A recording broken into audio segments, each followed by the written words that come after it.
happening, people? Okay, we are live right now, live from the village right now. It is 2 minutes past 8 p.m. right now. It is the 22nd of June 2023 right now.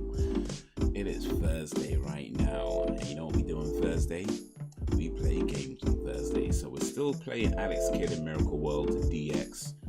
I feel like I'm still somewhere near the end. I've been stuck on this level for the past few weeks. Maybe we'll finally get through this level this week. We'll see. There's probably another level. There better not be another level after this. Like, it probably is though. But anyway, yeah, Thursday. Let me switch over to this screen. Chat to y'all for a little bit before we start the stream show today. My day's been pretty okay. So I decided to not drink any coffee today. In fact, I decided to not drink any coffee for the next few days, so not until Monday. I guess you could call it a detox, but not quite exactly a detox. I'm not like doing it for like a month, like drinking cleansing juices. I just figured, let me not drink coffee for a while, because I just figured it's good to every now and then to just stay away from the caffeine for a little bit. So I just thought, you know, not today, not till Monday. And so far, I mean, right now I feel okay, but yeah, I was feeling pretty tired earlier. Where I'd normally have my coffee, I was like, man, I'm just tired. So yeah, kind of had to come back. I was doing some driving work and came back quite early. Yo, what up, Brax? So what up, Ben? Brax Spivvy, the place to bivvy. Mr. Ben, how you been? How's your day going? How's your day been? Appreciate you guys joining this live stream. Just talking about how I haven't had any coffee today. Decided to not have any coffee until Monday. Just going caffeine free for a little bit. Feel like I go caffeine free for just a little bit. Or at least, well, I'm not caffeine free completely. I mean, I guess in fairness, caffeine kind of occurs naturally in a lot of different types of foods and things like that. So I don't want to say caffeine free completely, that's probably a bit of a lie, but certainly no coffee or tea or anything like that for a little while. Not until Monday at least anyway. So just to kind of guess reset myself a little bit. It's good to take breaks every now and then. Well, I saw a mad crash. Well, I didn't actually see the crash, but I saw the aftermath of a crash today. And it was crazy. It was on a dual carriageway, and so you know, you got like the cars going one way and on the other side the cars going the other way, and there's like a fence in the middle, right? And as I was passing by, there was already like police and fire engines and stuff like that or already there, and some were coming along the way, so the traffic was moving slowly.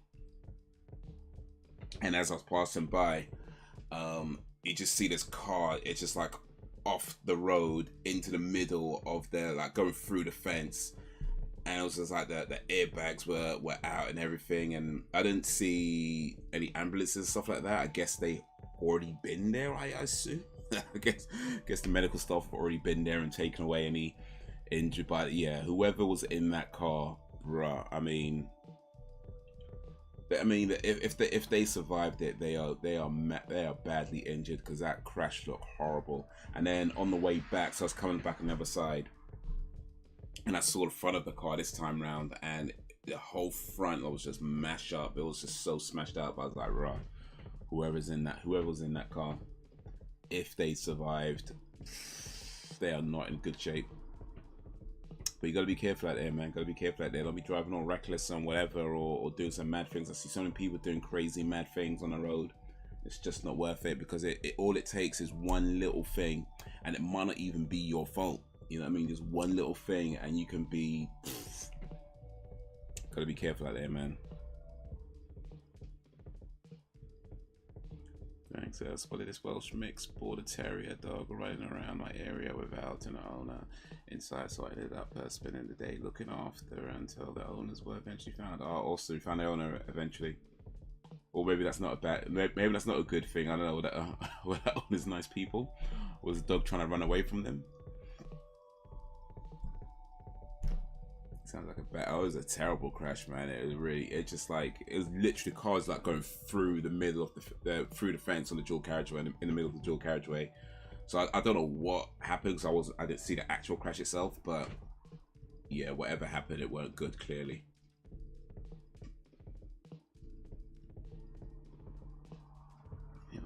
Wednesday, my mother had a knee replacement surgery. It was done through the EU process late last night. She started to throw blood. Oh, damn, man. No, sister called an ambulance. Damn, how's she doing now? She in hospital or she recovering? How's she doing now? That's bad, man. Sorry, dude.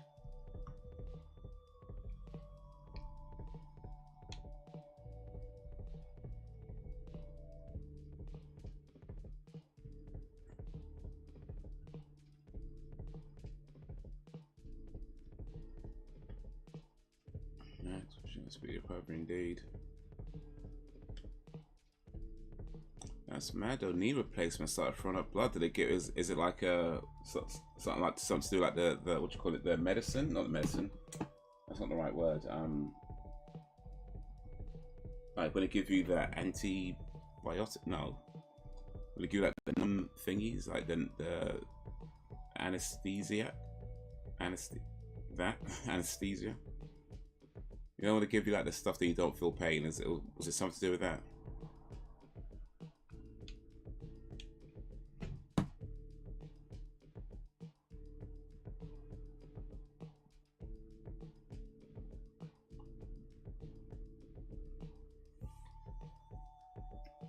So that's sad, man.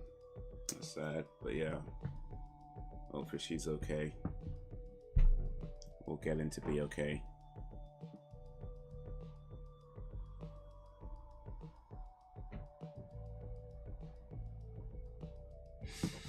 All right. Let's get into this, shall we?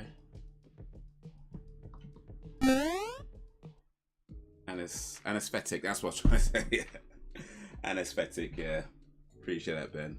Appreciate that. Anesthetic, yeah. That stuff they give you. I mean, it's probably not I think anesthetic is anesthetic is more for like sort of, I guess, lighter stuff. Like if you get your teeth removed. With surgery, I mean, knee surgery, they'll probably give you something a bit stronger, like kind of morphine or something. But yeah, that's what I was trying to think of. Anesthetic. Appreciate that, Ben. Now she's in the second procedure. Vitals and stuff are fine. They're trying to find the cause of it and to stop blood from coming up again. Yeah, hopefully they do. Hopefully they do. How you doing, man? How's you and your sister doing?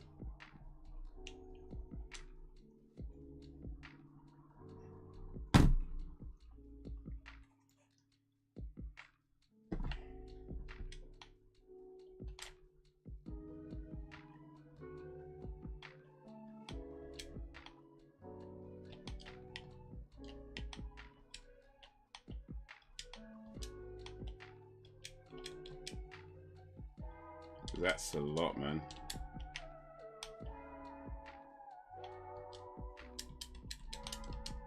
Oh, I should know better. I should know better.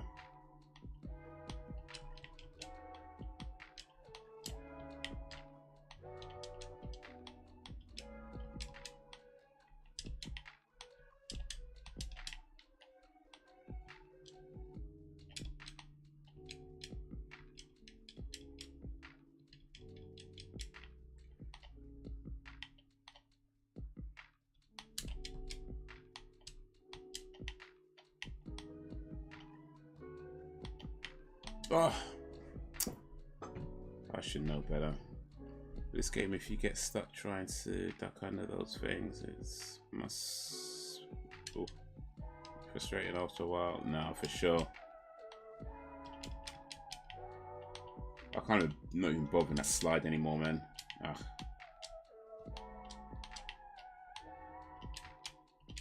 Ugh.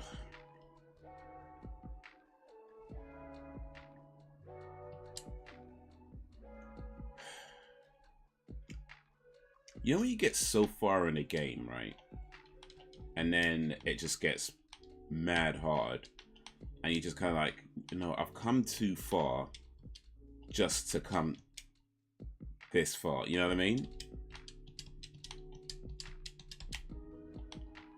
I've come too far just to come this far.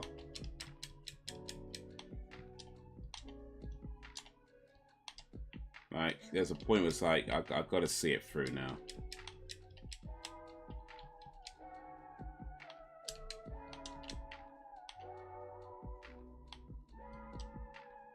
And it's not even like I don't know what to do. It's just like there's tiny little mistakes. I just get annoying.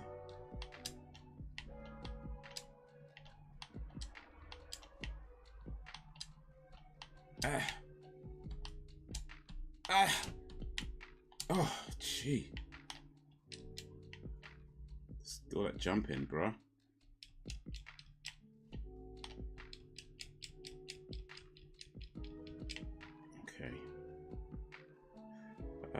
Okay, they said it could have been the medication. They said it was a rupture in her stomach. They gave her some meds and breathing tube to help.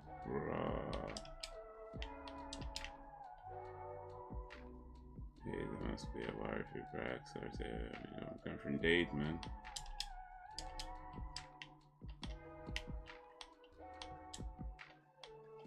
Indeed.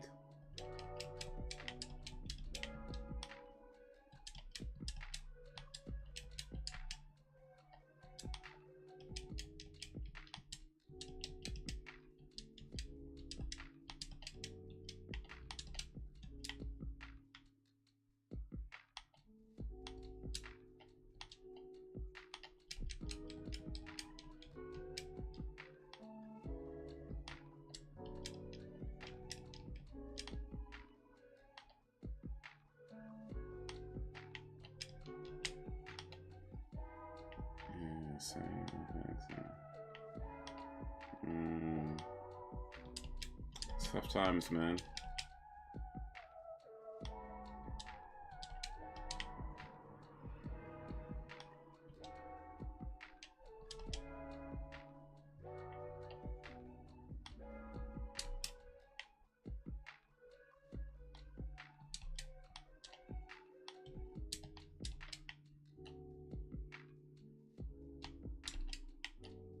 Oh, don't want to do that.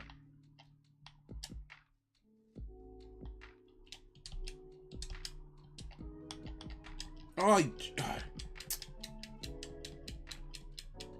bloody hell, man. And it has to start me here as well.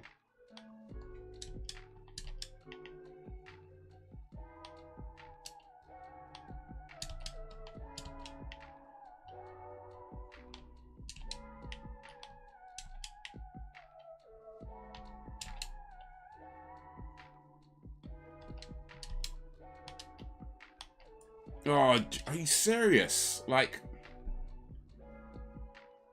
come all this way just to die on these... I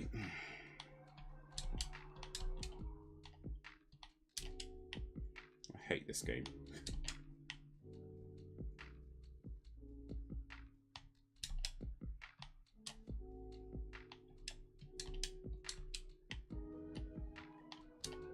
Oh,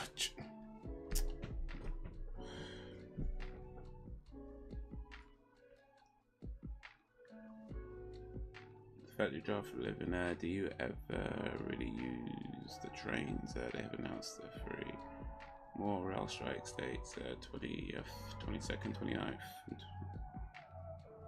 July 29th, July 20th. Okay, so about a month. I do still use the train sometimes. I guess not as frequently, right? But yeah, no, I do on occasion get a train, get a bus, get another cab. You know, so I do still use various services, but yeah, it wouldn't be as frequent. What I tend to do is I don't like to drive too many places when I'm not working, right? Because you know, it's like you drive all day at work, you don't really want to be driving when you don't have to be. That being said, depending on where I'm going, I might still drive there, because what I'm able to do is, like, for example, if I do a extras work and it's in like a film studio, I can drive there. Then when I'm done, on the way back, I could pick up some cab fares that can take me home, right? I could set on the app to be like, only send me jobs that are heading in a particular direction, so direction of where I live. So things like that, I might drive to just because I know I can make a little money on the way back, right? If I've got time to do that. But if it's somewhere where, you know, I can't park, so I can't drive, then I'm like, I'm either have to, depending on where it is, I'm either going to get a train, get a bus, or get a cab, or some combination of that. But yeah, and I do still take trains from time to time. I'm not too bougie just yet.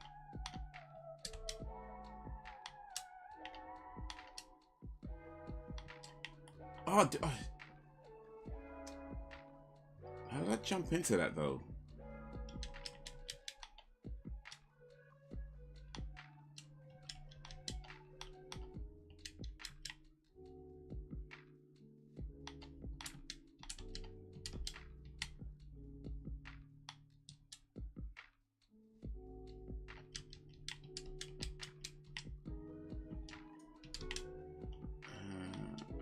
I think we have some time off, if not the most expensive rail fare in Europe. Yeah, most likely we do. That wouldn't surprise me.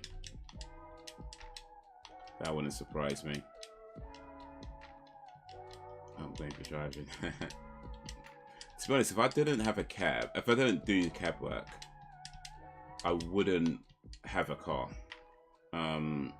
Because I feel like owning a car in London. I mean, I don't own my car anyway. I actually rent it. But I feel like having a car in London or probably any city really, it's more hassle than it's worth. Like I used to own a car. I had 2 cars actually before this.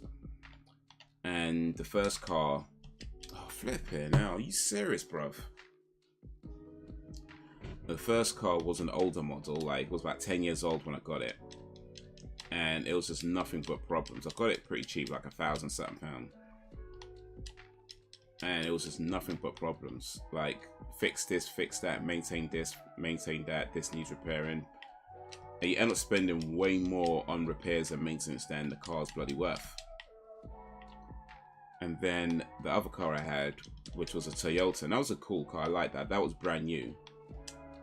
And to be honest, that car would have served me well. But it just ended up having an accident with a car wash. And then because I do the cab work, okay, if for normal use it wouldn't have been a problem. But because I do cab work, they were like, you can't have that big scratch on your car, and the money it would cost to get it fixed was just, yeah, I was like, I couldn't keep it.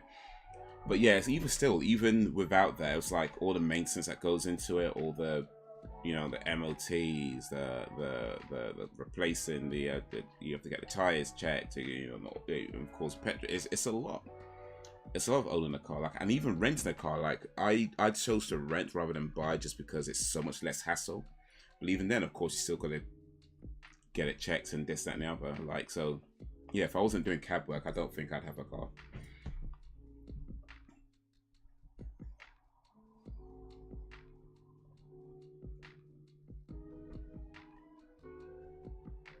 Hope your mom takes a quick recovery and they can get to the bottom of what's happening. Indeed. Do you guys drive or have licenses? Are you looking to get a car? You want a car? What type of car do you want if you do want a car? To be honest, I do think it's still worth getting a license to drive. But yeah, I struggle with the idea of owning a car, and unless I don't know, unless you have like a use for it or something, then maybe. But outside of that, yeah.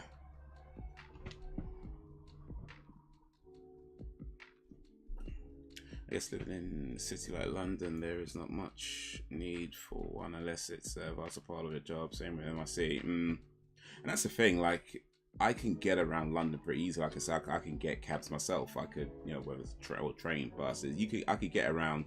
And don't get me wrong, there are definitely times where having a car is very convenient. So I ain't saying that, but at the same time, it's like, how much is that convenience worth? You know, how much is that convenience worth, really? And I personally don't think it's worth it, but of course, every situation is different. But yeah, you could probably get around just fine. Like, get a cab if you need to carry some heavier stuff across town. You know, rent a van if it's like really, really big. You know, things like, there's so many services that you can use to transport to yourself and items that do you really need to own. And when you think about the cost of insurance and maintenance, like, forget the cost of the car itself, but let's say the cost of insurance and maintenance for a person is like, I don't know, let's say about £300 a year for insurance, and then maintenance you're probably looking at about another £100 to £200. Let's say in total £500 a year on maintenance, and then on top of that, of course, you've got fuel and this and that. Let's say that's another £200, probably more than that for fuel, let's be honest, but let's keep it simple for now.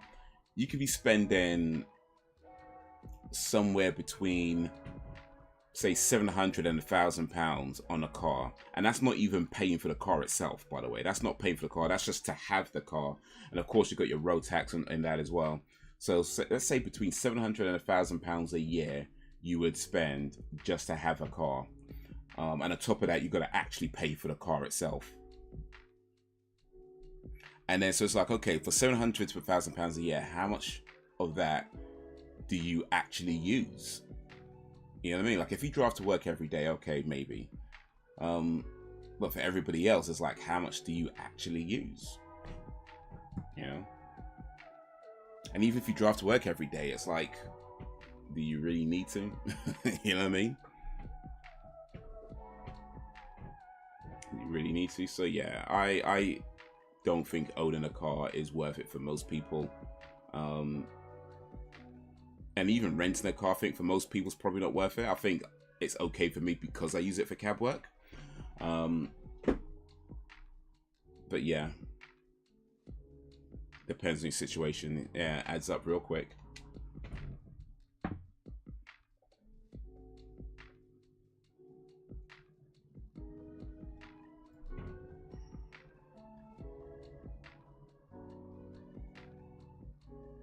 Adds up real quick.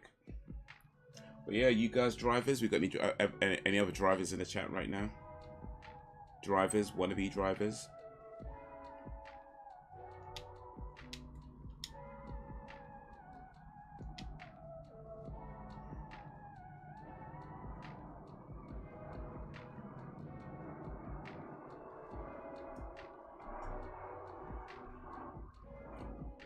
At least this is the easy bit of this. It's afterwards when it gets hard. I agree with Haze. I think a lot of people fall into the trap of just doing what is the norm without questioning if it's something that really benefits them. Oh, for sure, for sure. I mean, even things like owning a house. Like, I know I've said plenty of times that I'm trying to buy a house myself, but so I'm probably gonna sound like a hypocrite right now. But even owning a house, I sometimes struggle with that idea. Like, is it actually worth it? You know, like, I think the one thing about a house is that, you know, if you've got kids, you know, you've got family, you can leave it behind to them, and it makes things a bit easier for them coming up. And that's the good thing about owning a house, right? But it's so difficult to actually own a house. Like, to get a freehold property in the UK right now is difficult. You know, it's so difficult.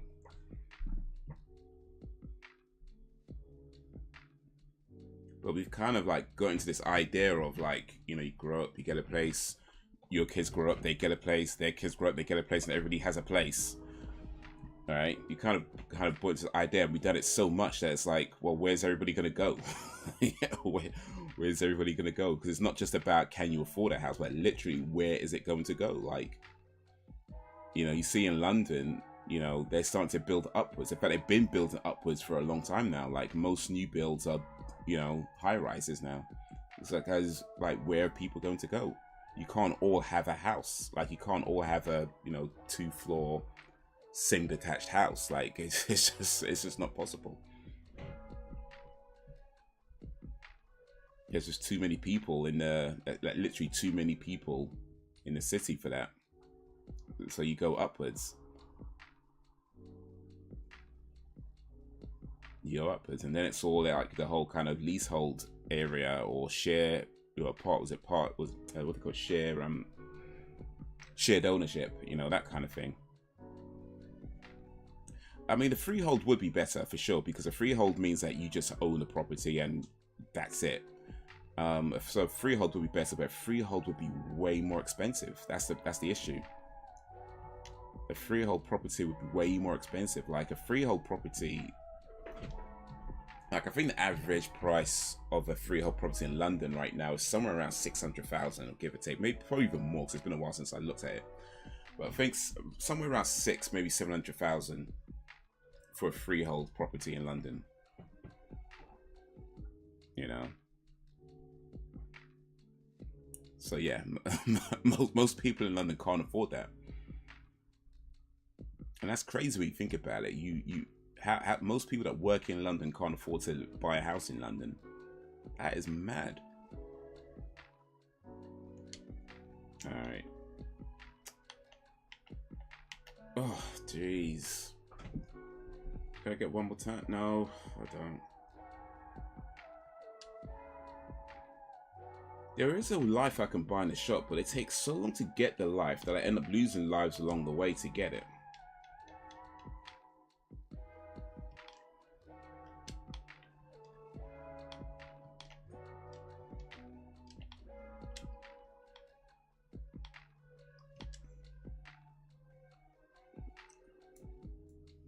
Oh, yeah. I mean, in the end, it's like, I've got options to explore. I've got some money. I don't mean to brag, but I got a little cash to my name. You know, just a little. I've got a little cash.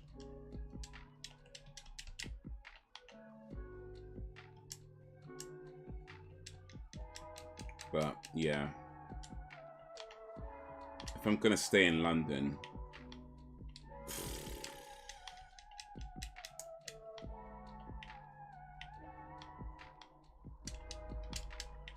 I might not be able to get much, put it that way.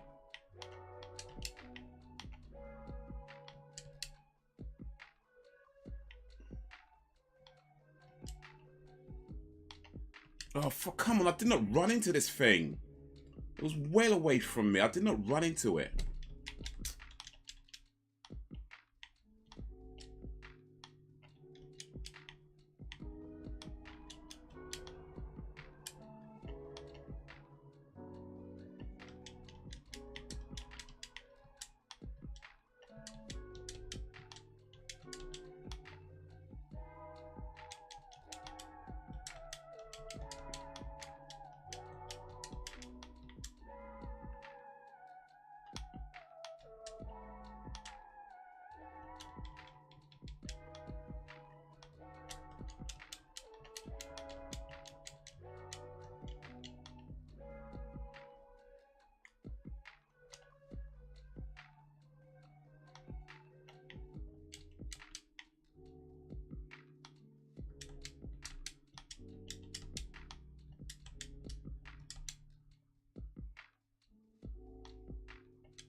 Okay. Alright, so I made it to the boss again. I got 2 lives this time.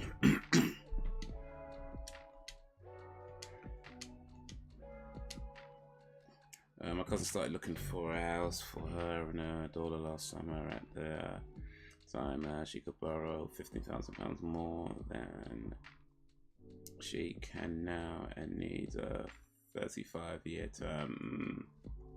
35-year term.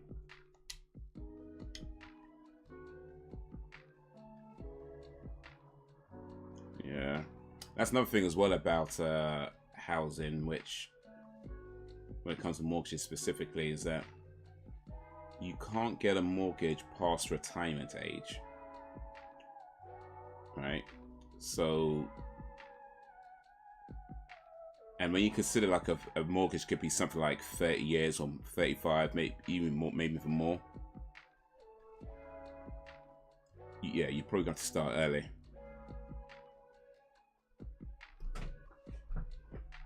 Following the rise in interest rates, last October she had no other options but a 40-year term. Agreeing to a 40-year term means she has to look for potential future pension income, as she'll be around 75 by the time she pays off the mortgage. Like I say, pension age is currently 66, but by 24 it's expected to rise to 69.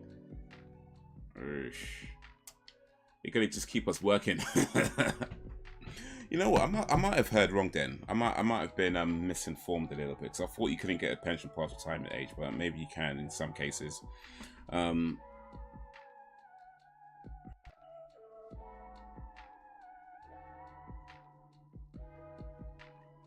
you can in some cases, but even still, it's like, bro, you don't necessarily want to be working past retirement age, just to pay off a bloody house, you know.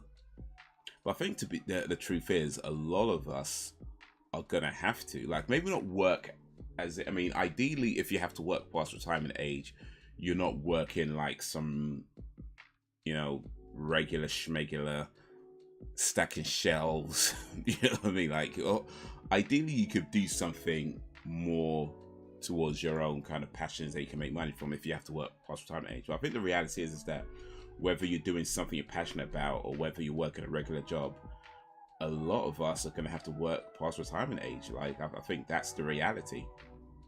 You know, I think that's the reality.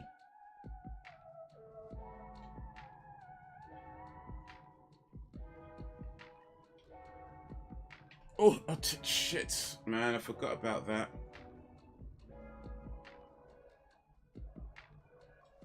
Forgot about that. I didn't jump in time.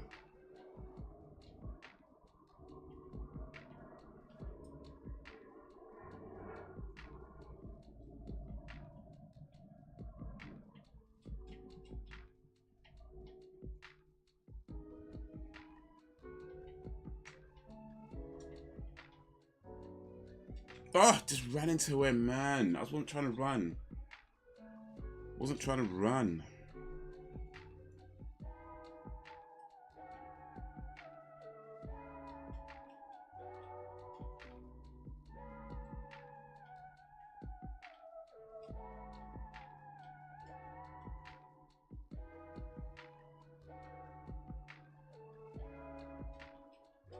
You'll consider moving abroad? I mean, I'd consider it. I mean, never say never, right?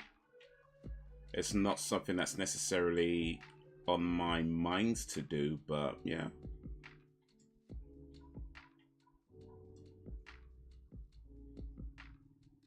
I wonder. 500 for an extra life, though. It's going to take a while trying to get that.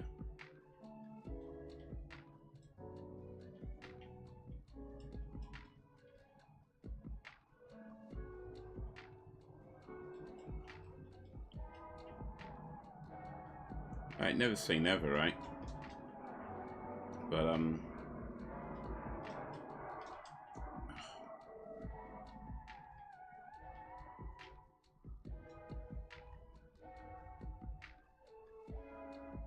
think there's definitely other countries that just have a much better way of doing things than we do over here when it comes to housing.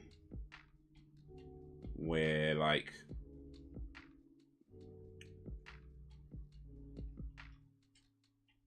I mean, of course, every country has its problems and nowhere's perfect, so I get that, but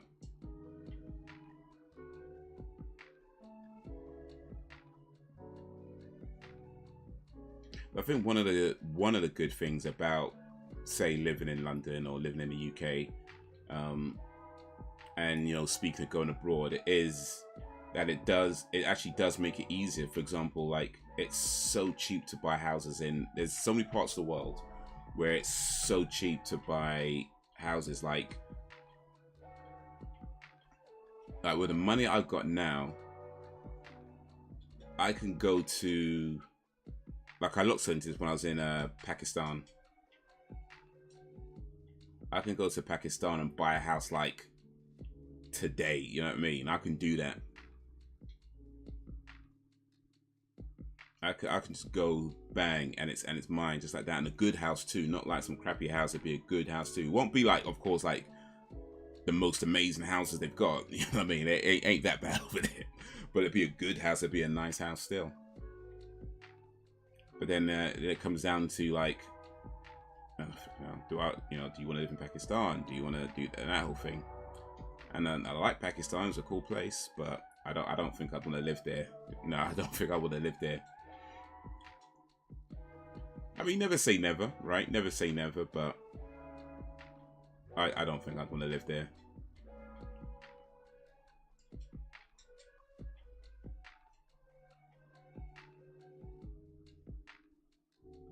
Those retro games again. I mean, it's definitely worse places I'm sure you could find to live, but I'm sure there's worse places. It's not even that it's a bad place. It's more like it's very poverty stricken, right? And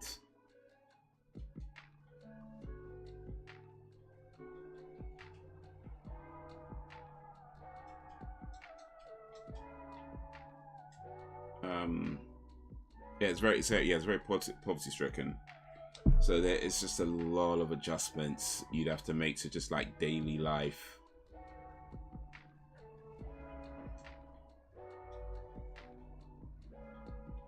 That I think for myself, I'd be like, I don't know.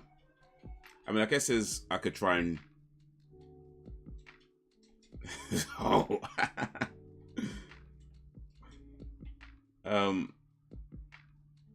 I mean, I guess you could try and live in one of the more richer parts, but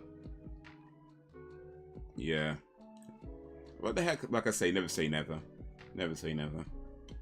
Maybe I'll meet a nice Pakistani lady that I'll fall in love with and want to spend the rest of my life with, and be like, you know what, I'll move to Pakistan for you. Maybe that would happen.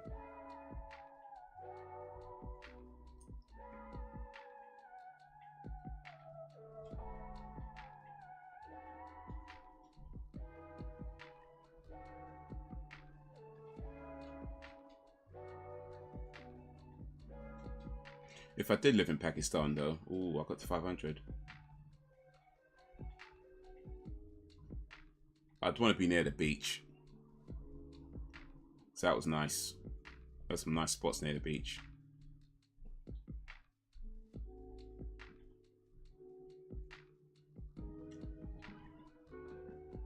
Okay, now I've got to be careful I don't die in some stupid nonsense. So I did all that to get 4 lives. I don't want to lose it on some stupid scorpion. Or some stupid flame. What would be on your dream house wish list? Ooh. I mean, when it comes down to it, I don't really care much for a lot of material stuff. I mean, don't get me wrong. I ain't saying that I don't want cool things, of course. Like, we all want nice things, but I guess I don't really think of like dream houses in like, you know, like a swimming pool and you know, a big marble. I don't really care about stuff like that, you know. I mean, for me, it'd just be a regular house, you know, maybe 3-4 bedrooms.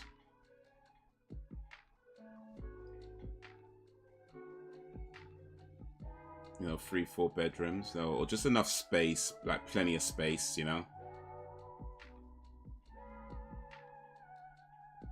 Don't gotta be fancy.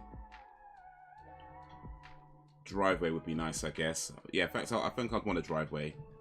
I don't necessarily need a garage, but I would want a driveway. But a garage would be cool too, because you could keep stuff in a garage, like maybe tools and, you know, maybe a bicycle. So yeah, maybe a garage as well. A garage and a driveway, I think.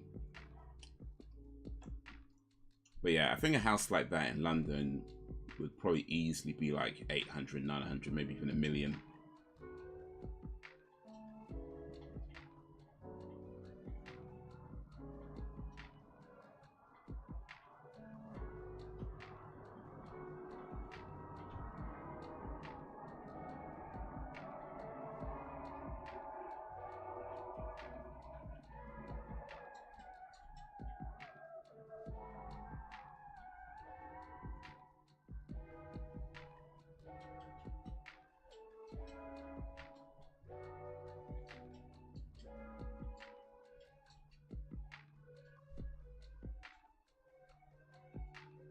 How about you guys? What's your dream house? What's your ideal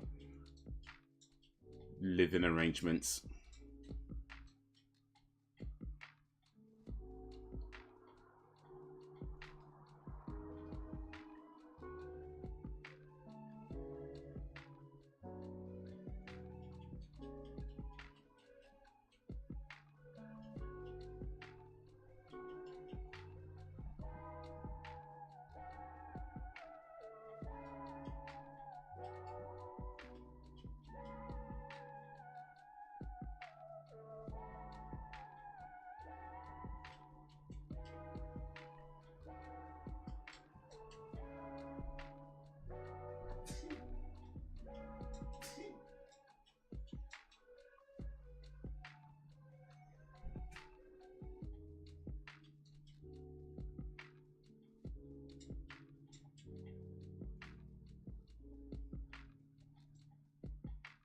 Oh, too close.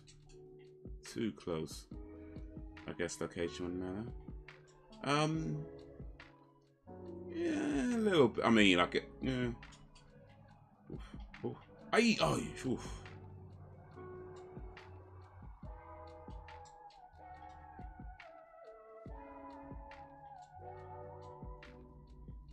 Oh, come on, man. I jumped. Flipping hell, man. You tell me I did all that just to lose a life for a bloody scorpion. Flipping hell. I love location match too much for me. Like I said, I like London, but if you gotta move somewhere, you gotta move somewhere.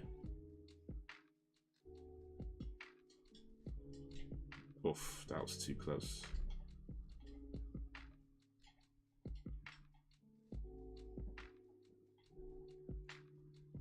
Okay, so I made it with 3 lives at least. That's something.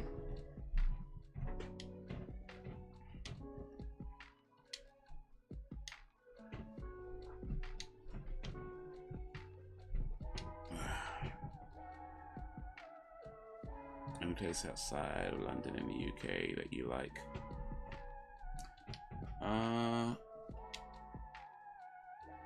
Yeah, I mean, I like Birmingham. That's pretty cool. Manchester's pretty cool. Yeah, there's a few places I've been.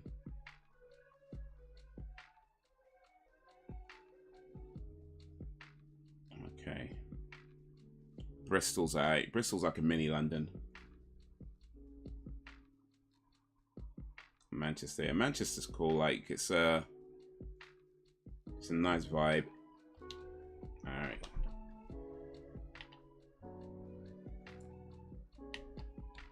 Oh, I nearly ran into that thing.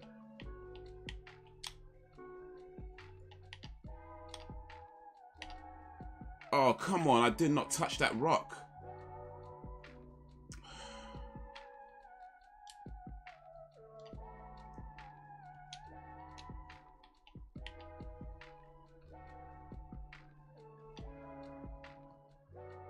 Oof.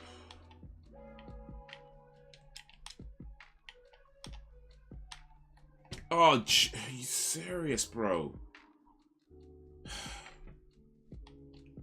I think they've made this boss just too hard. Like, they've...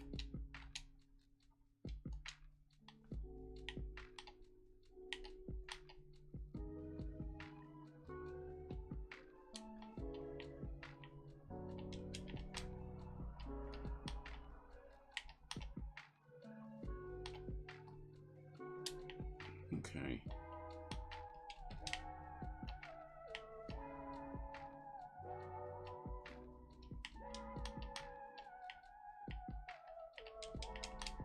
Oh, my days, man.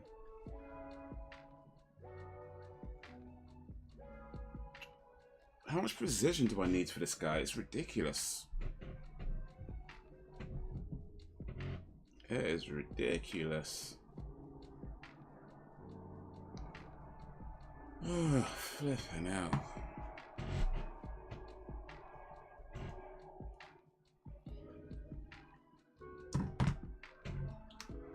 Flipping out.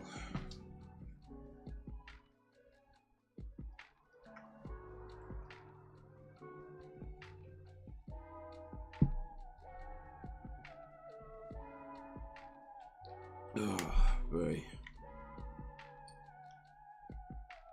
This game should not be this hard. If you find the game difficult, you can access the assist menu from option screen to customize your experience. Bloody hell, I don't want to do that. I've come this far like this.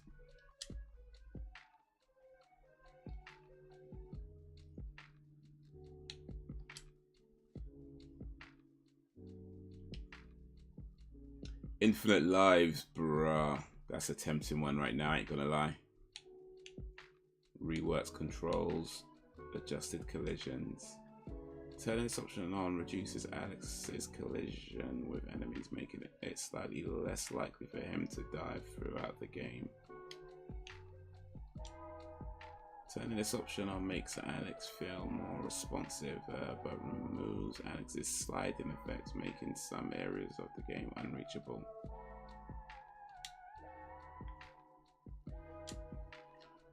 You will get infinite lives, but you won't be able to turn this off or achieve certain achievements until you start a new game. I've come too far to turn this stuff on now, that's the problem.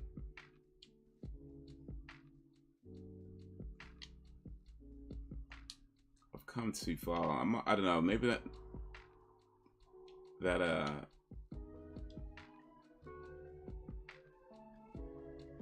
was it adjusted collision?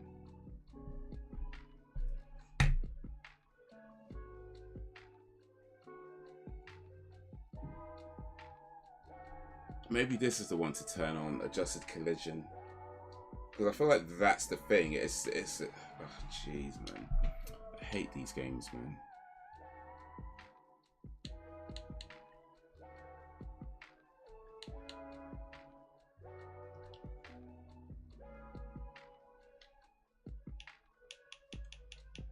What's this diet?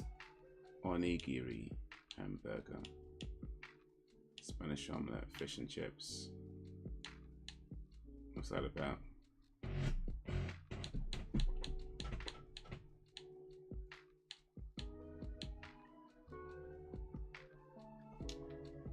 No, I'm gonna do adjusted collision.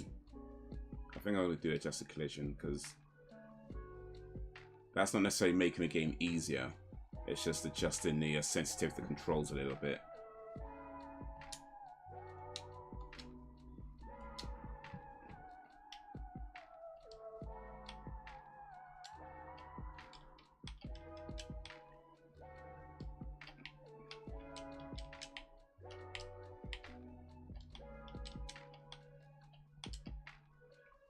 Eesh.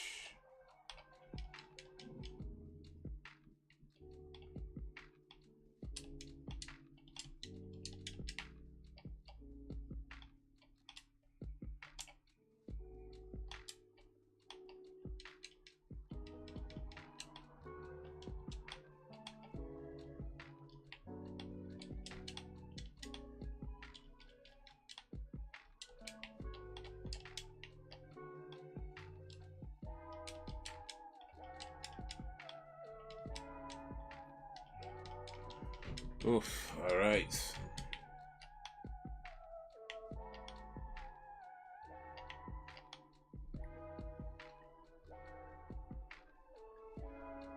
It was the other one that affects the slide. I ain't trying to affect my slides. Hold on to slide as it is.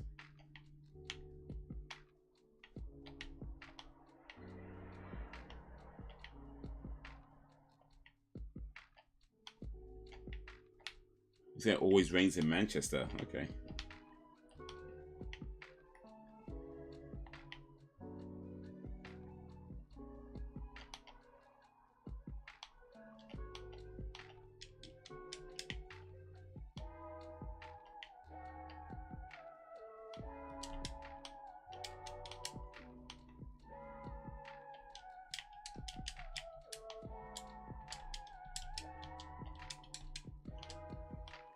Last time I was in Manchester, it was for a chiptune event where I saw Dub Mood,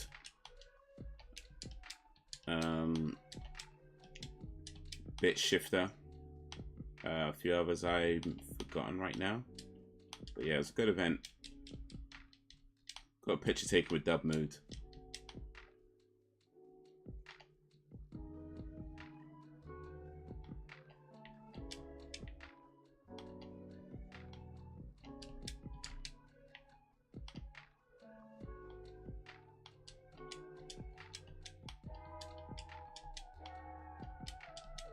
Cool.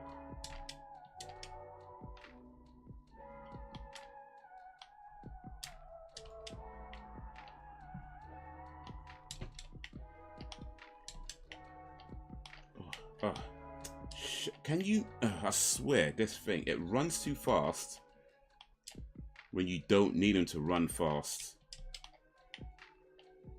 and runs too slow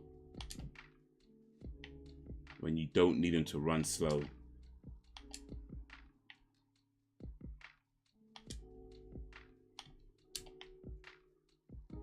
Okay, so here we go. Let's just get this bit over.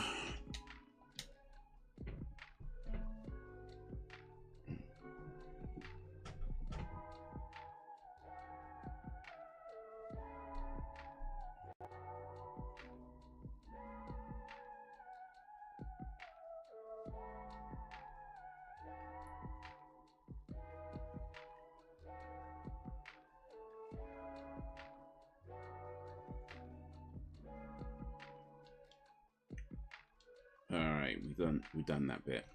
We've done that bit.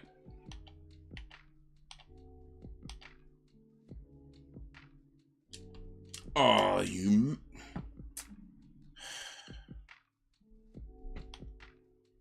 I swear I'm gonna punch this.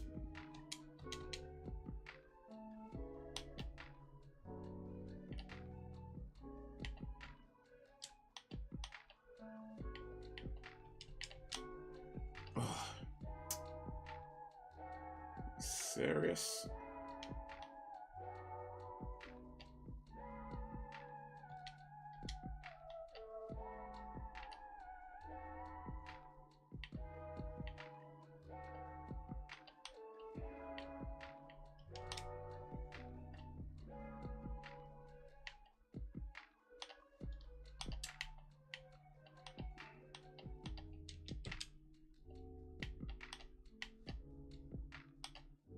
Ooh. Oh, too close, too close. Oh.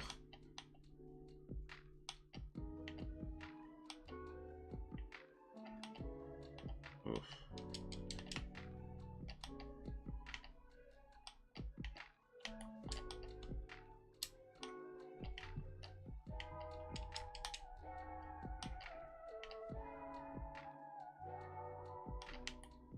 Aye. Shit, man. Flipping hell.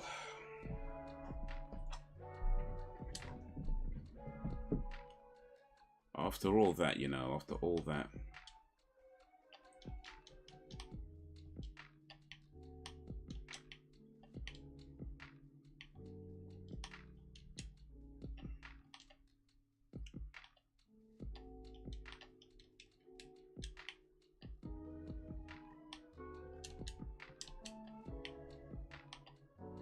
After all that.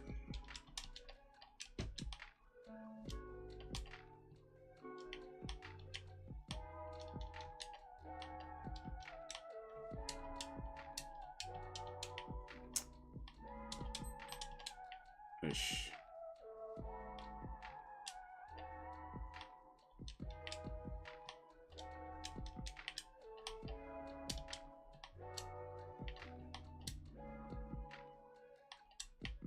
Oof.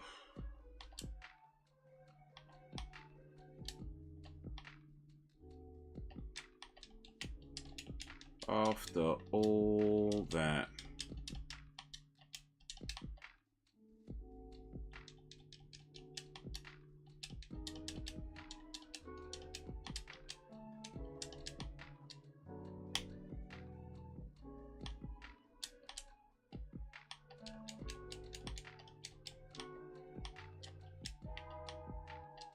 Here. Oh, are you serious, bro? They're not. Oh, I hate this game. I swear I hate this game.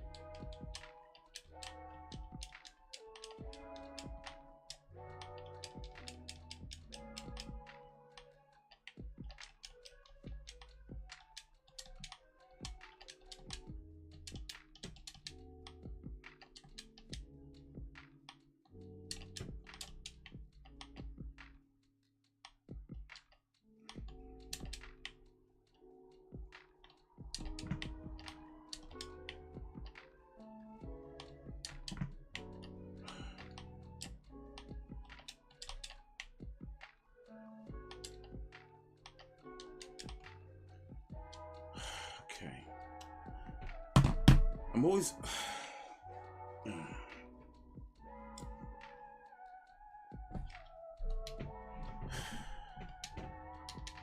Yeah.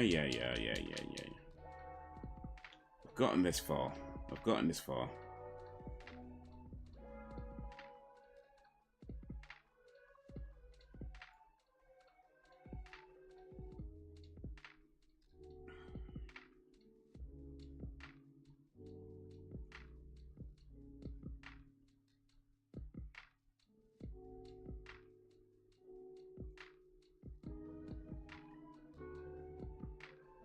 The first bit's so easy. The next bit is bloody hell.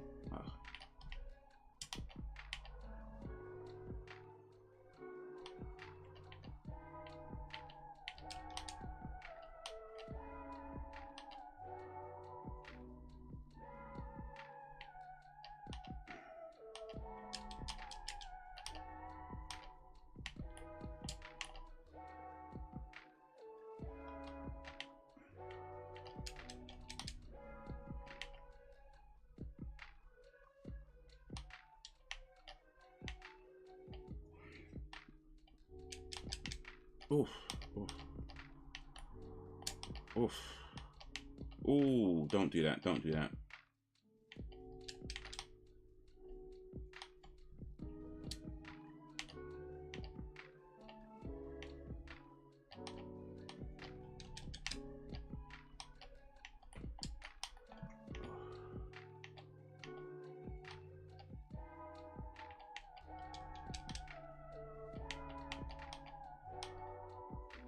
Oh my days, are you serious?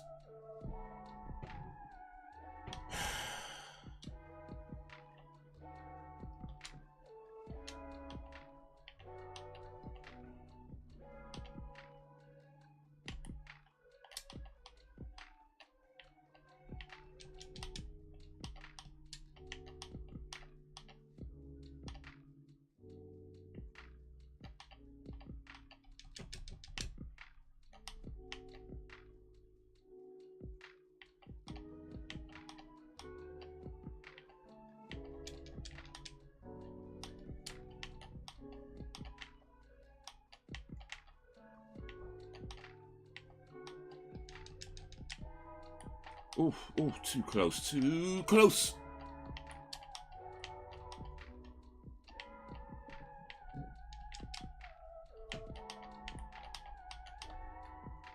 Oh, shit.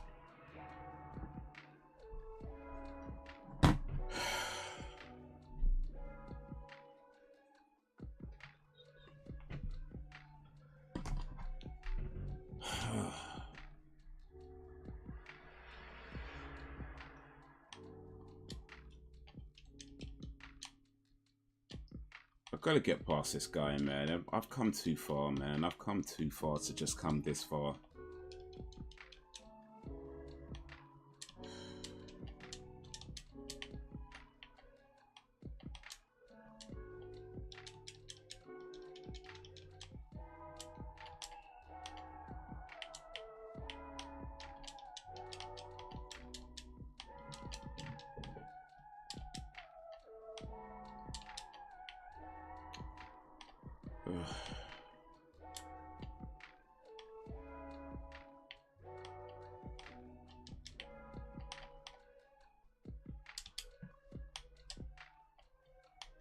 Oh,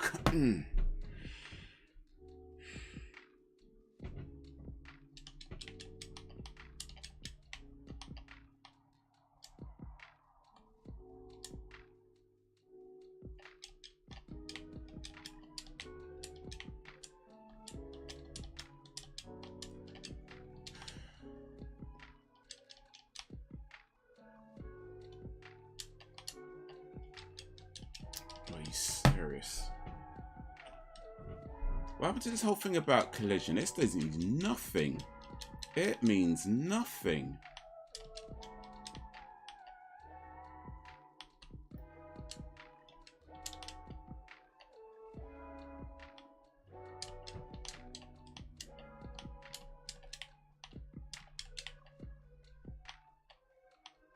It means nothing.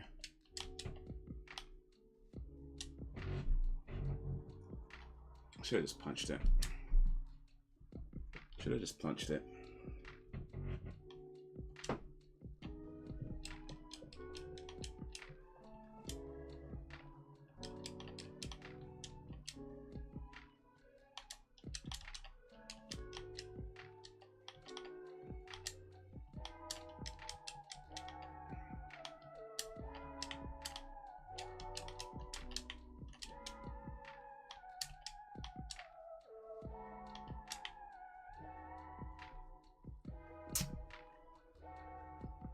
It means nothing.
Ugh.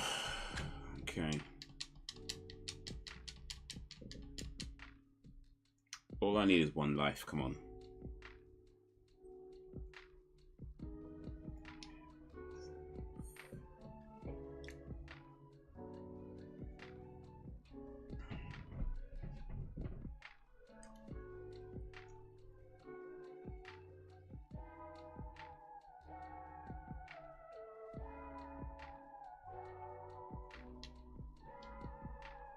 All right.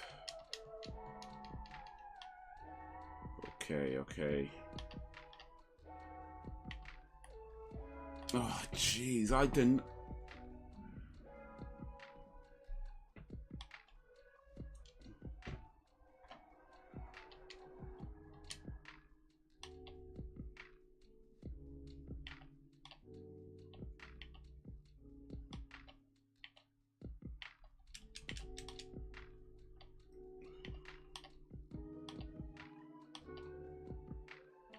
Okay, okay.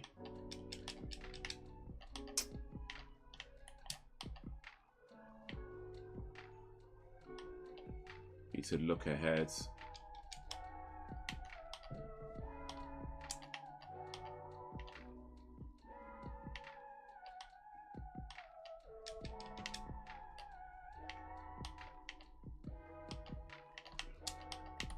Whoosh.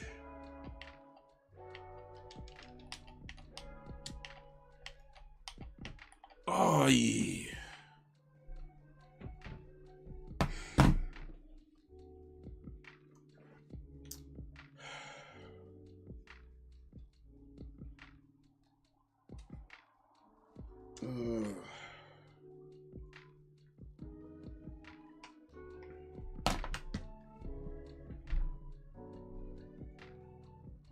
This game sucks. I hate this game.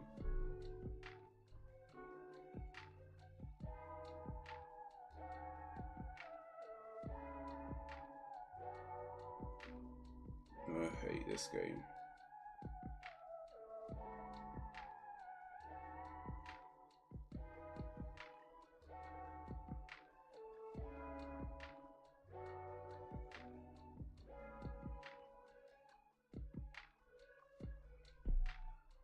Ugh.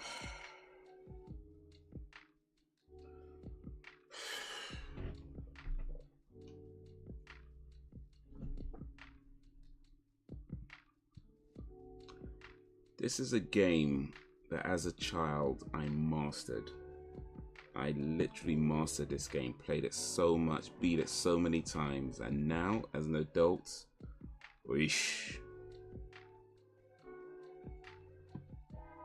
Oy vey.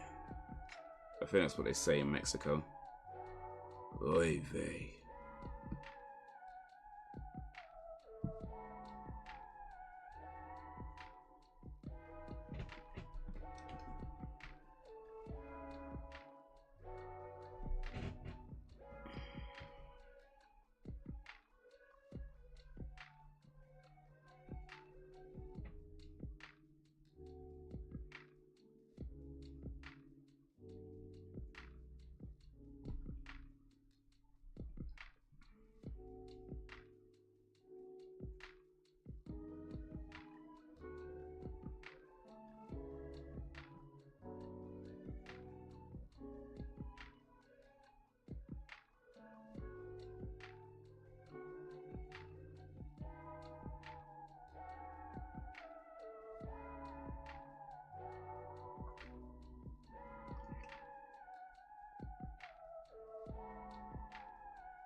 Okay. Okay. Okay.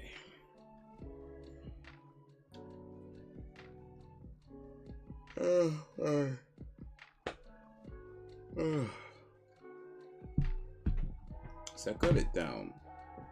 The whole paper scissors stone thing. That's fine. That's down pat. Stone, we good. After that, he mixes it up like his pattern doesn't stay the same from one go to another go, which is fine. But it's like, bro.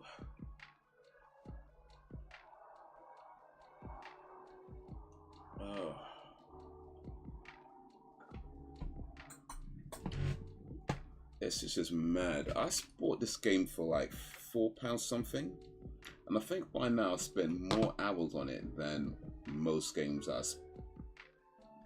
pay like £50 for or something. Just saying, I've gotten a lot out of this game.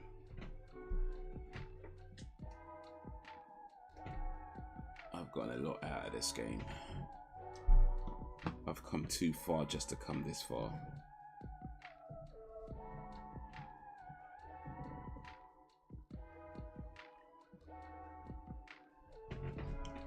11.8 hours. That's not including today though.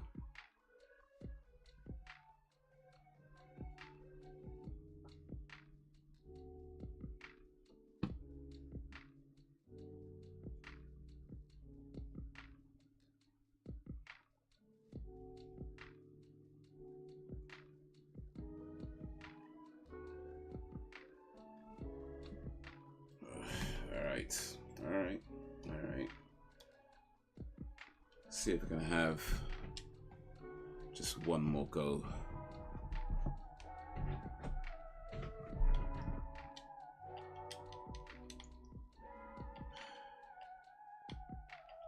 I'm not even caring about the money no more. I'm just trying to get through this thing. Well, I ain't trying to care about the money too much.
Alright, we've got 3 lives intact. Skip all this. Oof.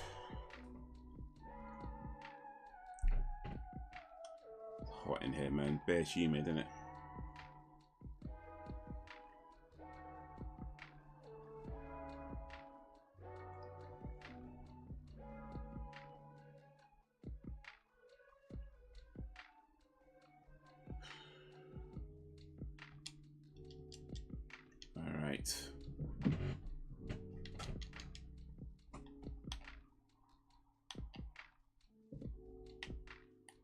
Oh, come on. I jumped way past that rock.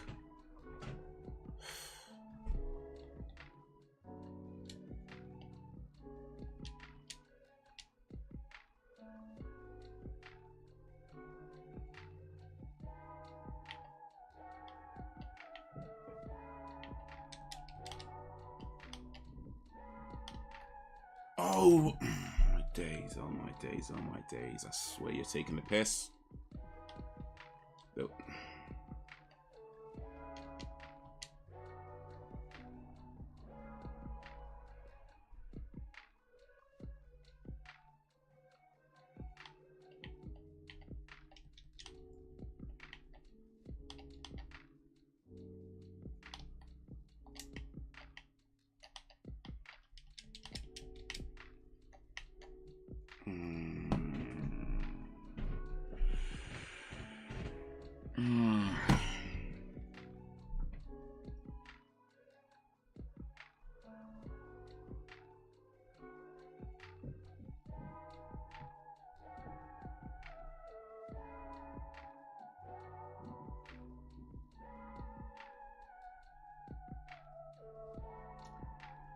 Eesh.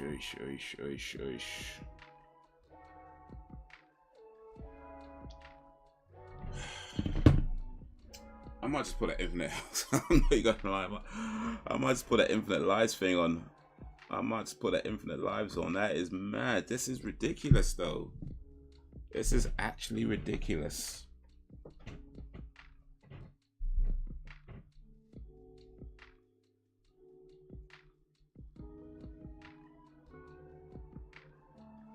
This is actually ridiculous.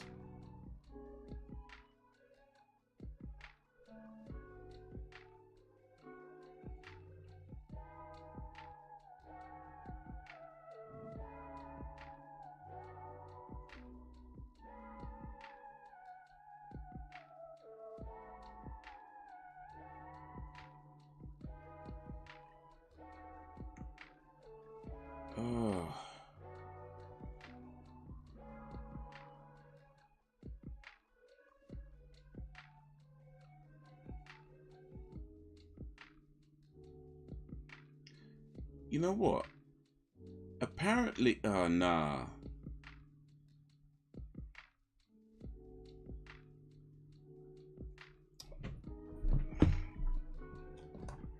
Because, nah, I just saw something online that's now making me think this game is actually broken or something, because apparently the amount of times I've been hitting him, I should have beaten him already. Oh, flipping out. You know what? Yeah. I'm just gonna, I want my 3 lives back. I want my 3 lives back.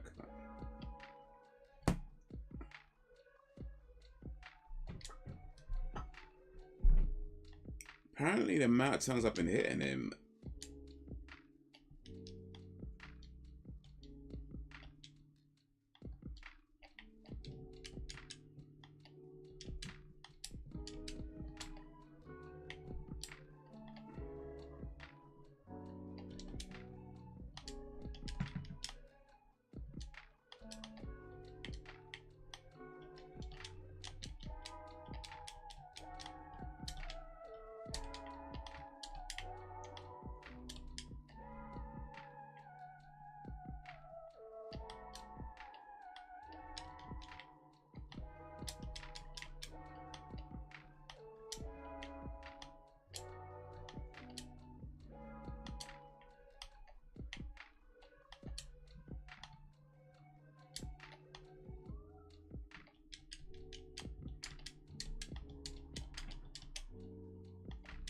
oh, where did that come from? How did he? Nah. He didn't move away.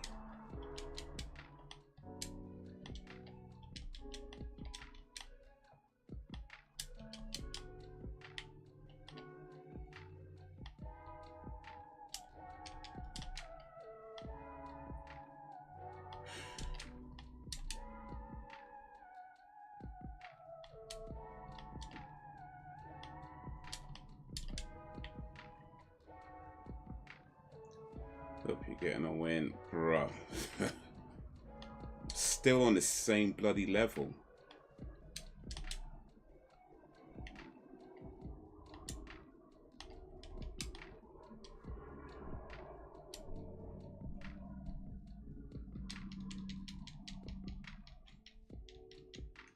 Still on the same bloody level.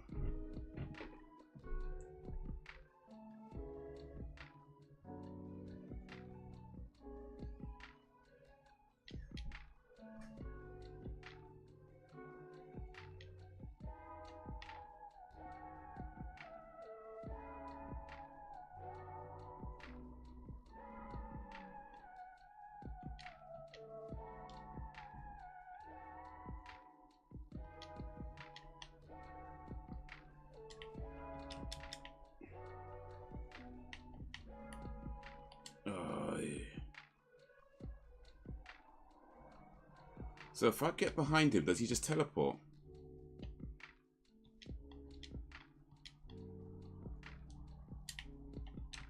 I think he teleports if I get behind him.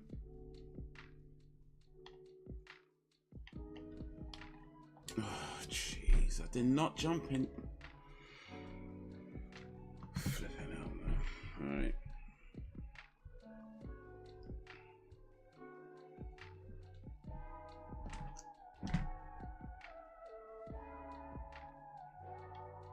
So I can't jump behind him because he just teleports away.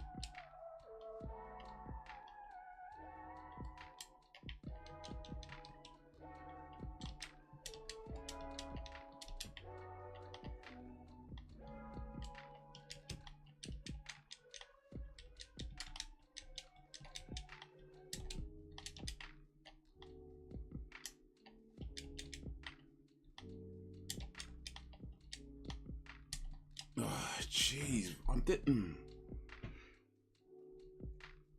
I swear, man.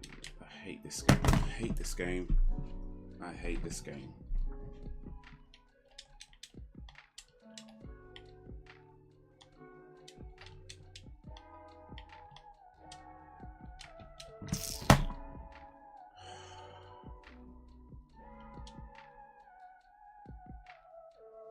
might just put that infinite lives on, man. I might just do that. I don't even care no more, man. I might just put that infinite lives on.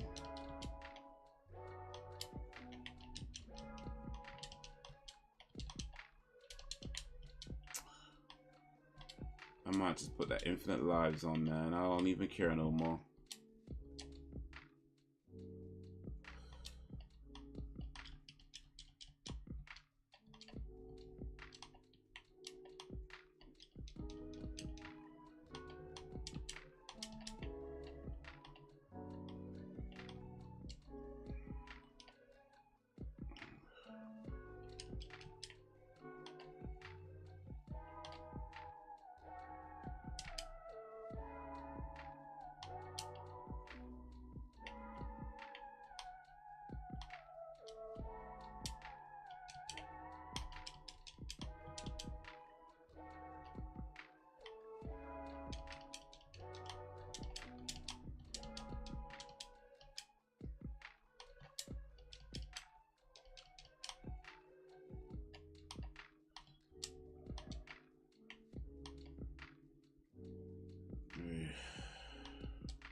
Can you turn around though?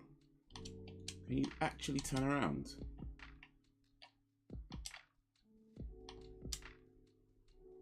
Okay, 3 lives intact, come on. I can't jump behind him.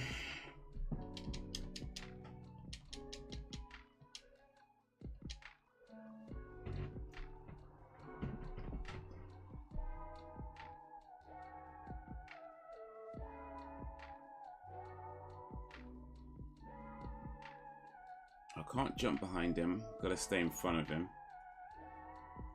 I'm gotta watch out for his boomerangs. Gotta watch out for the random rocks. Man.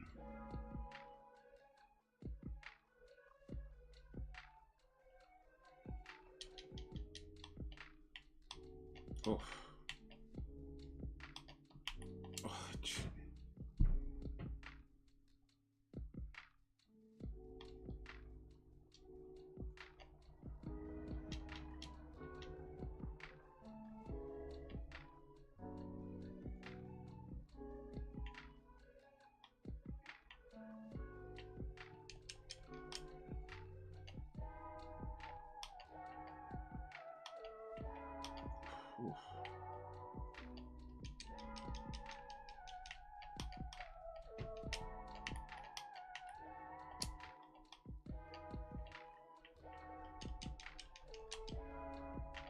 I wonder. Oh, that was too close. Got him. Oh, finally. Finally. Oh, God, this son of a bisamich. Oh. Finally.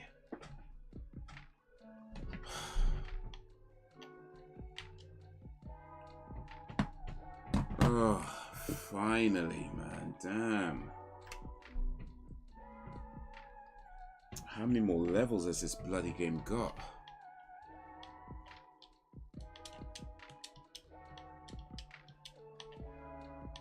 Too many.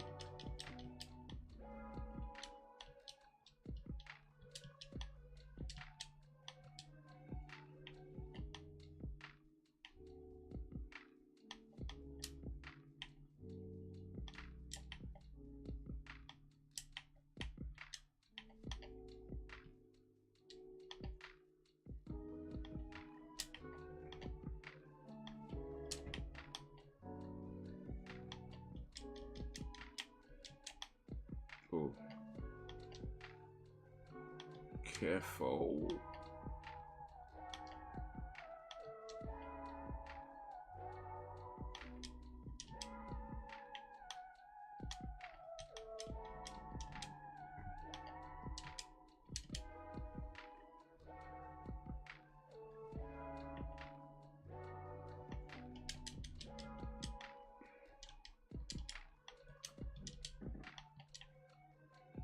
Got me a ring.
Ay. Fell off, man. Fell off.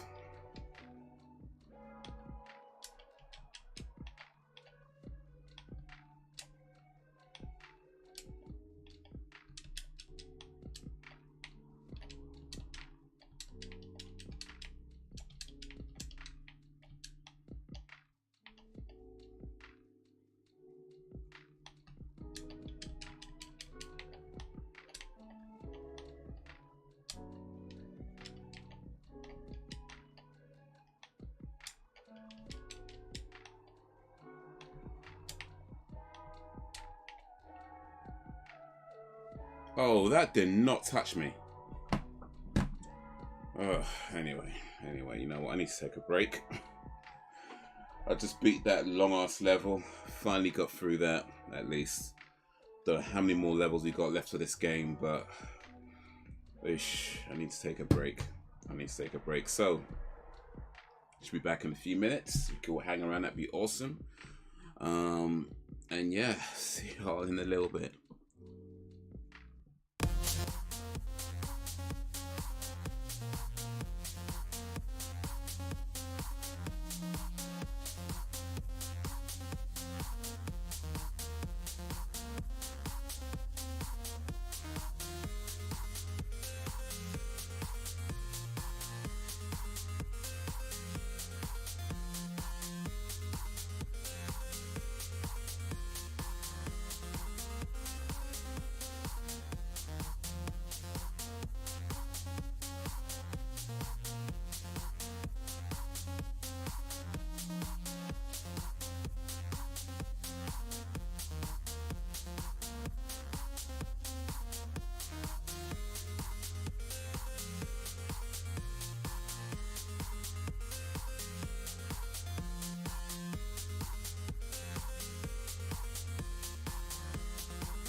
those who stuck around, thank you for joining. For those who have joined, yo, big ball in the swimming pool. You still there, big ball? Sorry, it's been a few minutes. I just took a quick little break. But I see as you maybe typed that right when I took a break. Sorry, my bad. I missed it. Just seen it now. Appreciate coming through, big ball. How was you?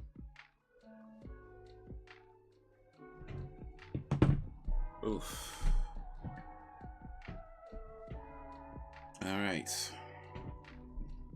Just finally got past that level. Ooh. Now we've got to work on this next level.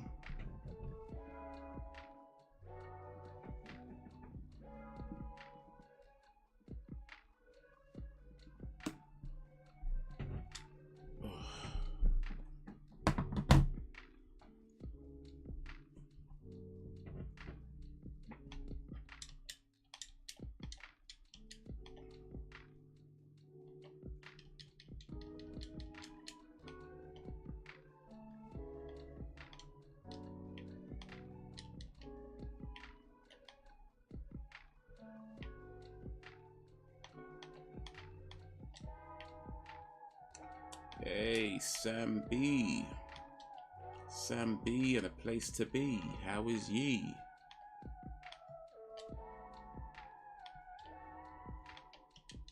Ooh, that was close.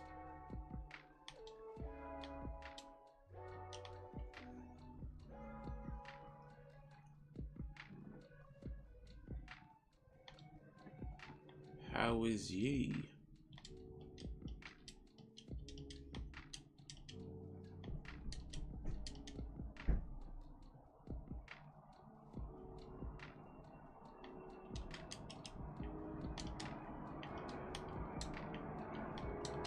Finally got past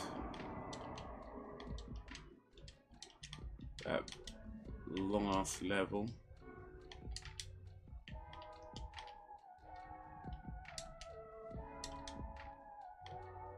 And now we've got another long ass level to get through.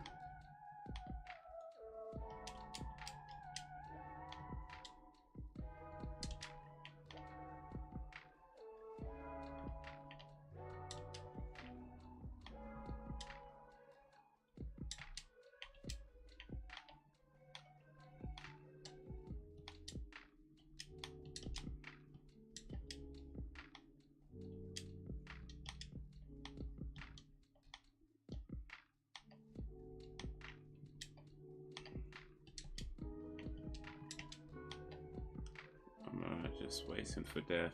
Well, I guess we all are, huh?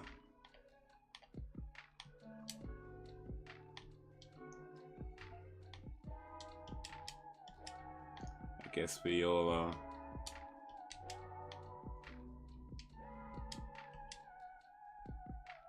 But speaking of death, I did see a pretty bad crash today. Well, I didn't see the crash, but I saw the aftermath of a pretty bad crash, I should say. Now, I ain't know if the person died in that crash, but from what I saw, if they did survive it, bruh.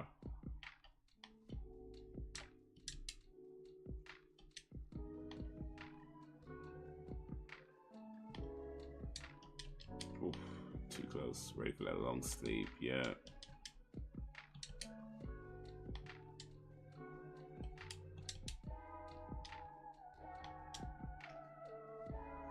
Ooh. I don't gotta fight no boss in this level. Awesome. Ish.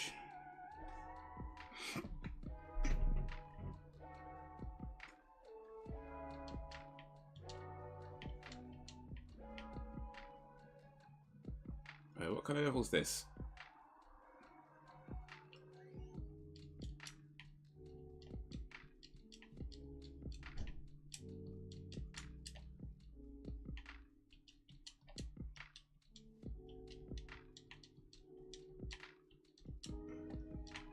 Nasty indeed. I mean, I see a lot of people moving mad on the road. like a lot. Like it's pretty much my day. Just seeing people just doing the maddest stuff on the road. And occasionally do see like collisions and things like that, right? But yeah, it was just... And I've seen some pretty nasty like crashes before, but I feel like this one, I mean, I don't know if it's the worst, but it's definitely like... Yeesh. One of the stagecoach buses were here.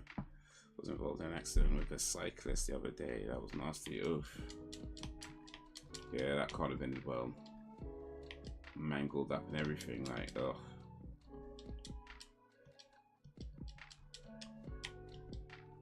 But the thing is, a lot of this stuff is like so easily avoided. The cost of Nibbana. Am I at the end now? Did I actually make it to the end? A lot of this stuff is so easily avoided if people just like paid attention to the road. And I ain't saying like you gotta be, you know, super, you know what I mean, or like that kind of stuff, but just simple things like look before you make a turn. You know, look before you cross the road, like just simple things like that. Stop at the giveways. For I mean, I see a lot of car drivers don't stop at giveways anymore. They just keep driving past them. I saw one. It looked like the guy was maybe trying to drive the wrong way round a roundabout, maybe before you can like get in there quick or whatever, and it end up just crashing.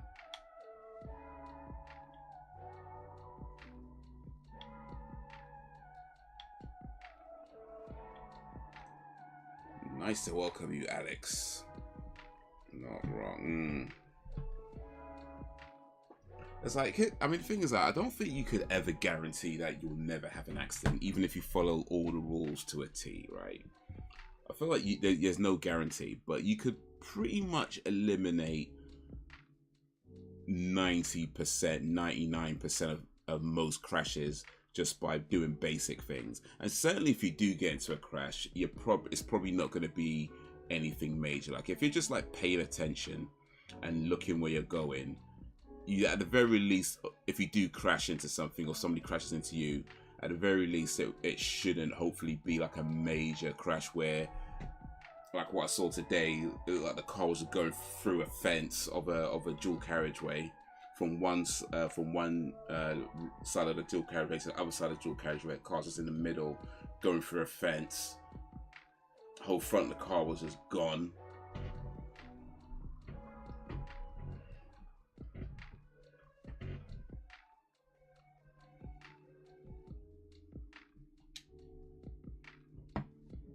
So yeah, just simple things, just simple things.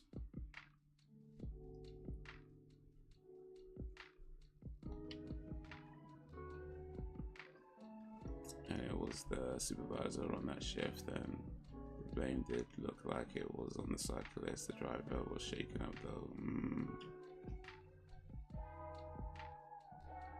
Yeah, and I can imagine. I mean, when it comes down to it, whoever has at fault, it's still something nobody wants to be involved with, especially if it's like, you know, people get badly injured and or even get killed, you know, like it's it might not have been your fault, but at the same time, it's like, yeah.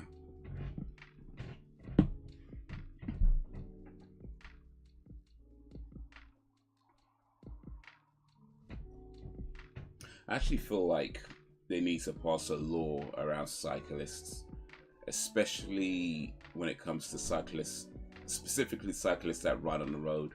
Because like, if you're a cyclist and you ride your bike in some reckless way that causes an accident, you pretty much got off scot-free with that. Like, there's no real repercussion for you as a cyclist, even though you've caused it. You know, you're just gone. So I feel like what they need to do is start registering cyclists the same way they start registering car drivers, you know, and have them pass some kind of, even just like a it doesn't even have to be like a license, but even just some kind of basic safety test or check. And I know that's not going to eliminate every single accident, of course not, but at the same time, if a cyclist is registered as being a registered owner of a cyclist the same way you're the registered owner of a car, and having to have insurance with that cycle, at the very least, if you're getting into accidents, you know, there's ways you could be like, you can't just run off, because, you know, it could be recorded what your registration number is or something, and someone could be like, hey, look, you were in this accident and you just rode off. That's not cool. Yeah, cycle, exactly. Don't even use them. And during the COVID lockdown, pandemic lockdowns, they put in loads of new cycle lanes, talking about, oh yeah, it's going to help with, you know, social distancing or whatever. And yeah, nobody used them. They're still there. Those cycle lanes are still there. Nobody used them. Like hardly, well, no, that's an exaggeration, but hardly anybody used. Certainly not as many people use them as, you know, as big as those lanes are, taking up the whole damn road, just about. And cyclists still ride on the road, by the way. They still will ride on the road. They've got like a whole cycle lane. They've got a bus lane they can use, and they will still ride on the road. But yeah, there's no repercussion.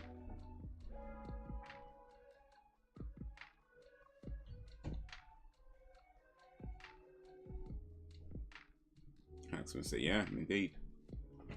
Tax them, make them have insurance, have them registered, have them take a road, because you don't, I think like this as well, you could actually get a bicycle now and start cycling on the road and never ever take any kind of, you know, highway codes test. Like, you could actually do that. Like, you could be on the road with a bicycle, and if you get one of those electric bicycles or electric scooters, those things could do like 20 miles an hour, 30 miles an hour. You could be on the road on a vehicle that can travel at 30 miles an hour with no license, no safety course, no highway code check. You know what I mean? You can literally do that. No insurance. That is legal to do. That is very legal to do right now in the United Kingdom. You can get yourself a bicycle or a scooter and just go, and you can be above the limit, above the speed limit on certain roads with no registration. That's crazy, right? And you can do that perfectly legally, cause an accident right away, and there's no repercussions.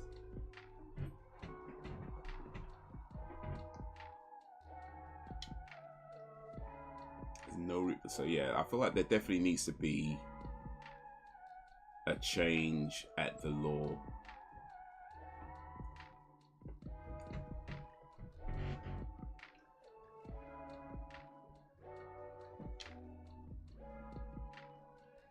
I don't even think they need to do anything too drastic, really, but just certain things that be like, make sure that if you are a road user, that there's somewhere you can be contacted, you know, if you are either involved in an accident or cause an accident.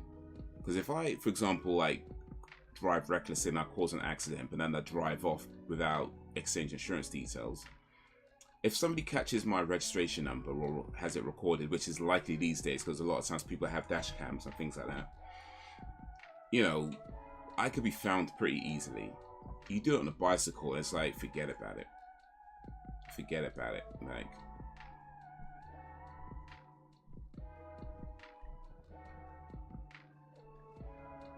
you've done the past, they're back like they on the pavement and you have to move for them.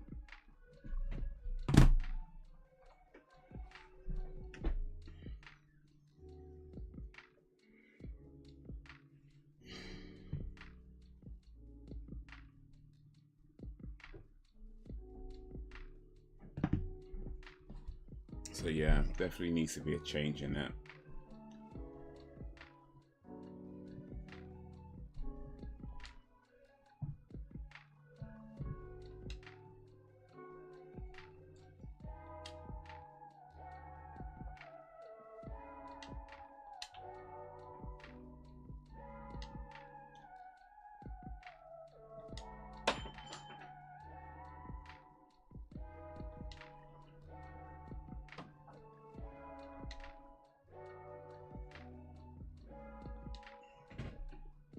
cyclists don't like the French and cyclists.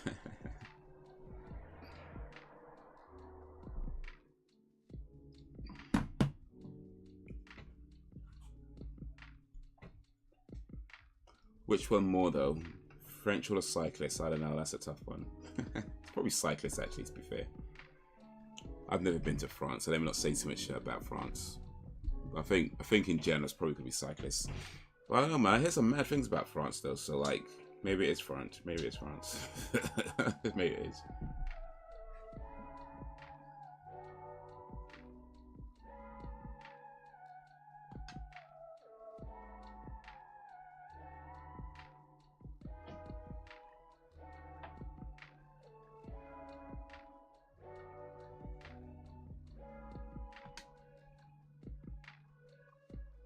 Also, is comedian, right?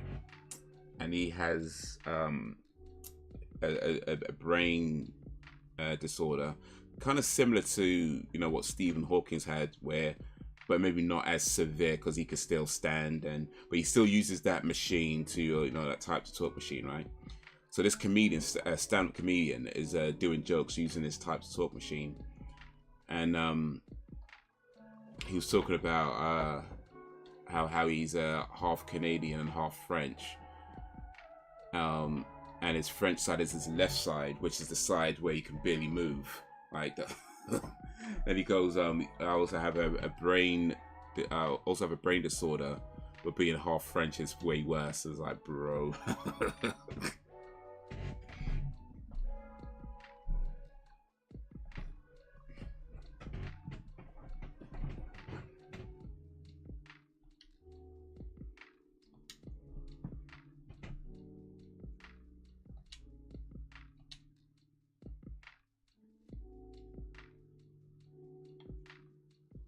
Oh, I got what did I get? A slab? I'm supposed to do with this.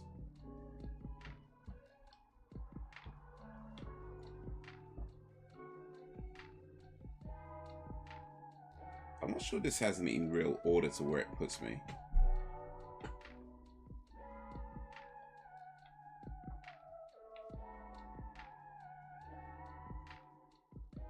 It's not just Chris that don't like the French. Yeah.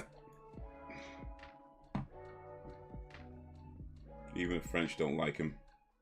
Even the French don't like the French. Welcome, buy things you need.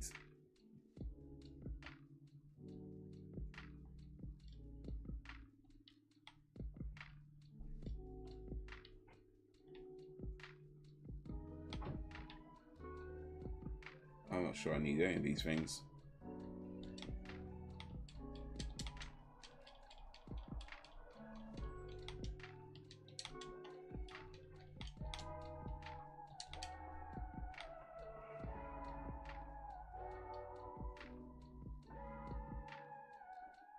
The hell? That's gonna be an awkward one. Oh, got him. Shoot. I better not lose my... Okay, cool.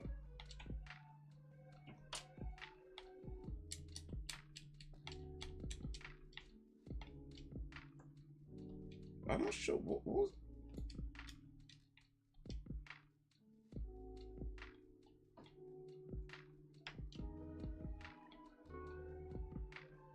You tell me I lost my ring. I didn't even use my ring though. Oh, flipping hell.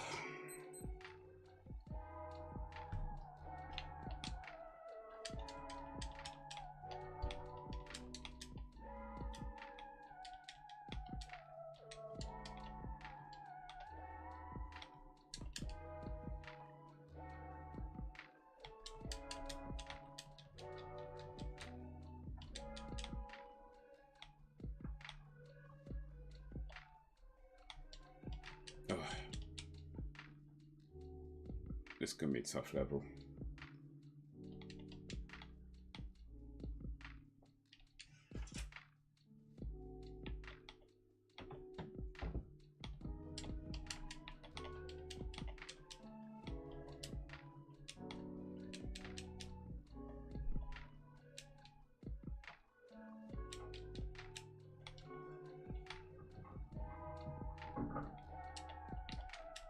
Eesh. Oh, that was, yeah. All right, no bother, no bother. Oh, it is 10 p.m. Ugh. I feel like I want to play a different game actually, because this game's just taken it out of me. Do I have any relaxing games? Do I actually have any games where you can just relax and chill? Let me see what I got.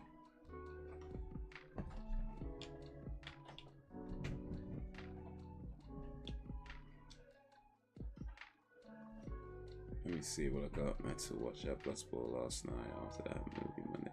Oh yeah, Bloodsport. How was that? I mean, I've seen it before, but how was that watching it again? Oh, by the way, speaking of movies and stuff, I did watch all of the Arnie documentary. I ended up watching it all yesterday. It's pretty cool, pretty interesting stuff in there. I was like, you know, yeah, Bloodsport, man, I ain't seen it for a minute.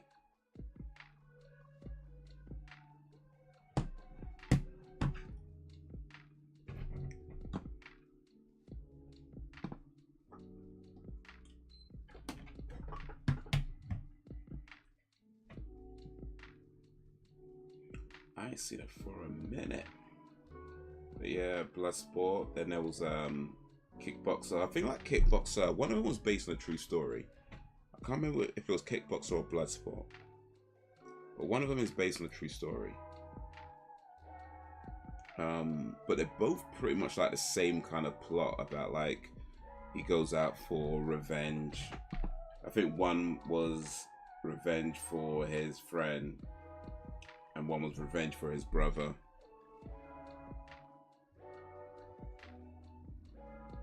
But I think Bloodsport's the one where he's training in the forest with the old man and the old man's daughter, and he's getting him to kick the tree, and he's like, "Oh, my leg," and he's like, "No, you gotta kick it," and he's like. And he said the old man said the instructor says something to him, and he goes, no, "You will never beat Tang Po, whatever his name is, Tang Po, I think." And he's like, "You want me to kick it like this, like this?" And he just kicks a tree over and over again. Just kicks it over and over again, like this, like this. I was like, Kickboxer. Okay, my bad. I'm mixing them up then. It's been a long time.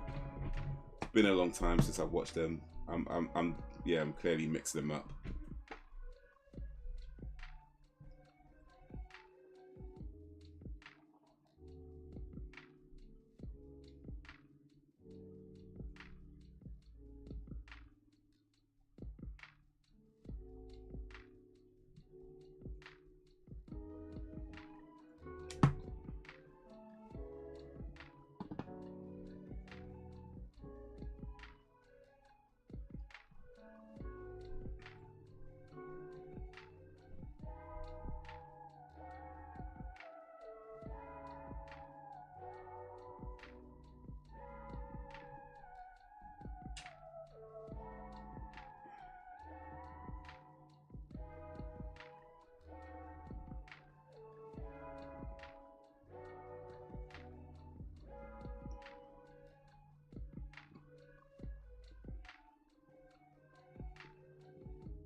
Rex, baby, place to baby.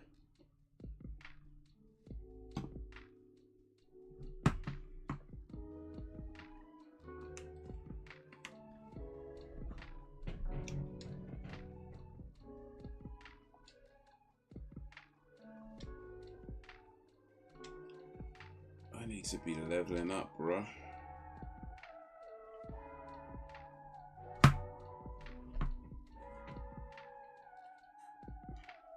But yeah, that documentary was really interesting, and there was definitely a few things that he said in there that stuck with me, like when he talks about his brother and his upbringing. One thing he said that really kind of stuck with me though was when he said that the same upbringing that made him who he is the same upbringing that destroyed his brother. You know, and I feel like that's something that we don't really fully acknowledge when it comes to how we deal with people, you know? Like, just because, you know, something, you know, some people like things a particular one way and that works with them, doesn't mean that same thing is going to work with everybody else, you know?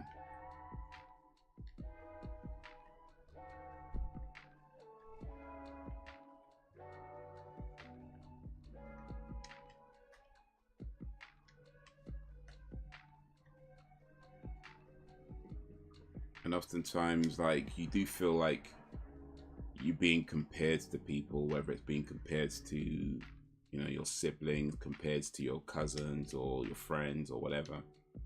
And some people thrive in that, right? Some people thrive in that comparison and competition and things like that. And others don't. And it's not bad to not thrive in a competitive environment. It just means that you need to be in a place where you can thrive.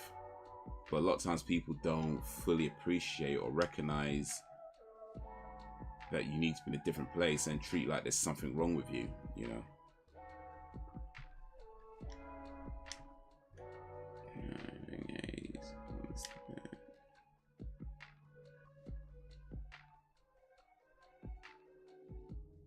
I already told you.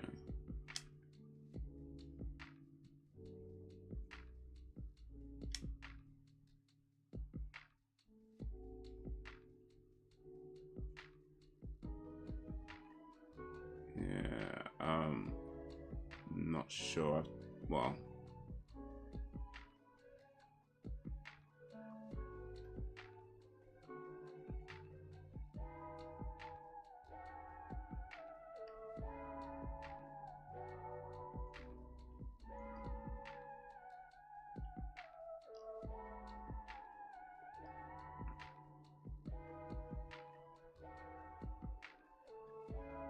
I'm not sure what I found here, but I found something, I think.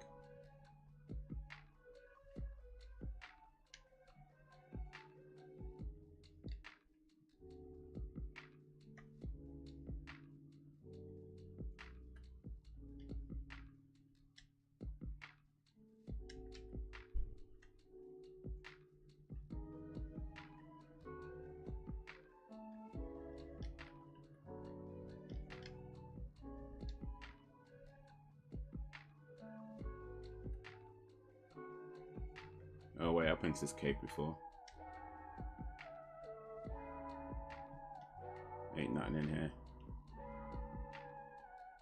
Right now, me and some family and friends are at the hospital because they finished doing a second procedure in my mouth. Oh right, okay, so I don't think anybody's told Sam that yet, Brax. But yeah, okay, cool. Yeah, Brax's mother is in the hospital following knee surgery and the bad reaction to the medication.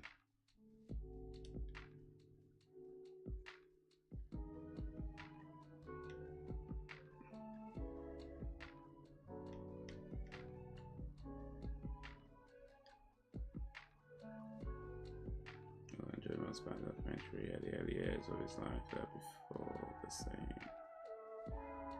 I like the part where he says he isn't self-made. Credits those who helped me. Yeah, that's the thing though, isn't it? Nobody's self-made, right? You hear that term a lot, self-made man and stuff. It's not. Yeah, nobody's self-made. Like I guess like when you're in your ego, you kind of like to believe that you are. But when you come out of that, you realize you're not. And he's, I presume, at a point in his life where he's not in his ego anymore. He's not like, you know, trying to conquer the world like that anymore. And he's maybe seeing things a bit differently now after living through so much that you can be like, you know what? There's no such thing as a self-made man. But yeah, I like that he did try to keep his friends around, you know, like he talks about his friend Frank Columbo. I might be getting the name wrong, but he was also a bodybuilder. But even though he won competitions, he never really kind of made it anywhere because like he was kind of short and people didn't really want like short people. So when he started doing movies, he was like, yeah, let me try and get him along. And so I thought that was really cool that he did that.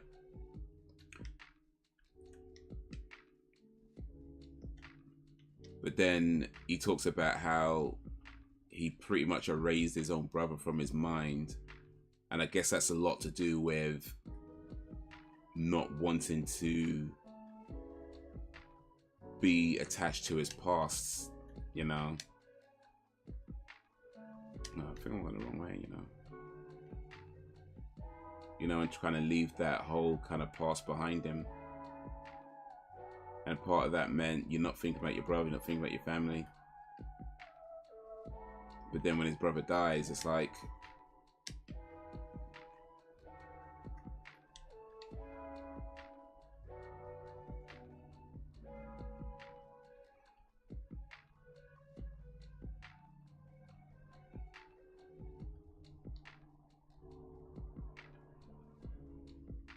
yeah, it's a lot.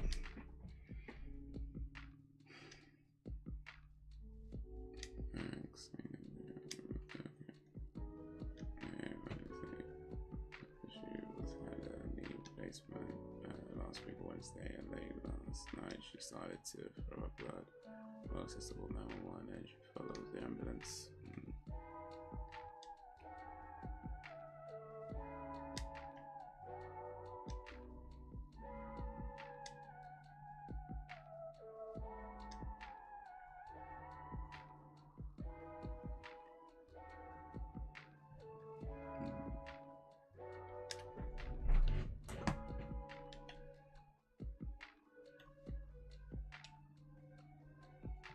That's not what I wanted to do.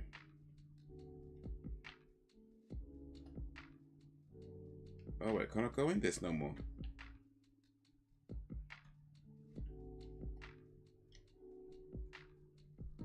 Okay, I can. That's a bit odd.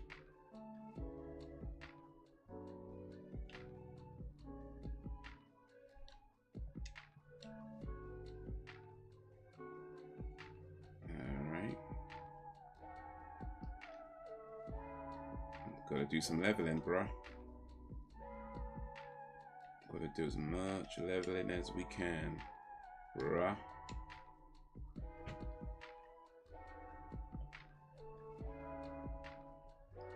Got loads of you know, have to buy some more later, but yeah. He just seems like a good dude.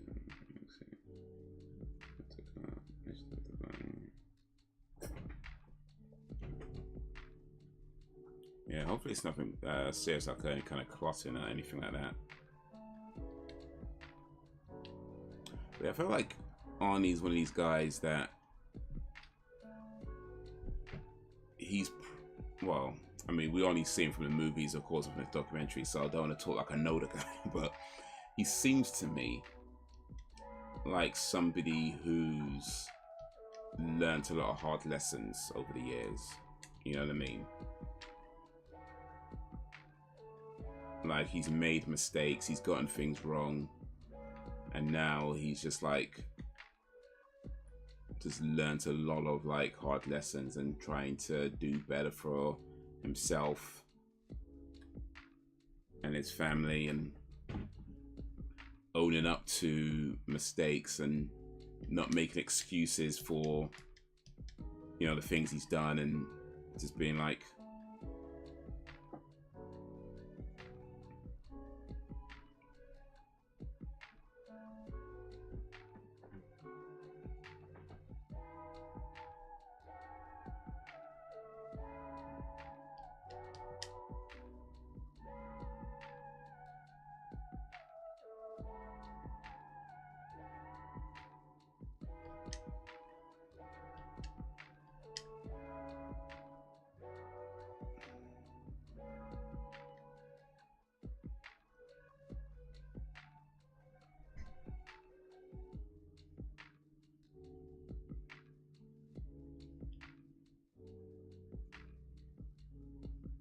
Okay. Oh, they just killed me off. All right. All right. I'm trying to level up, and this what happens. I'm trying to level up, and this what happens.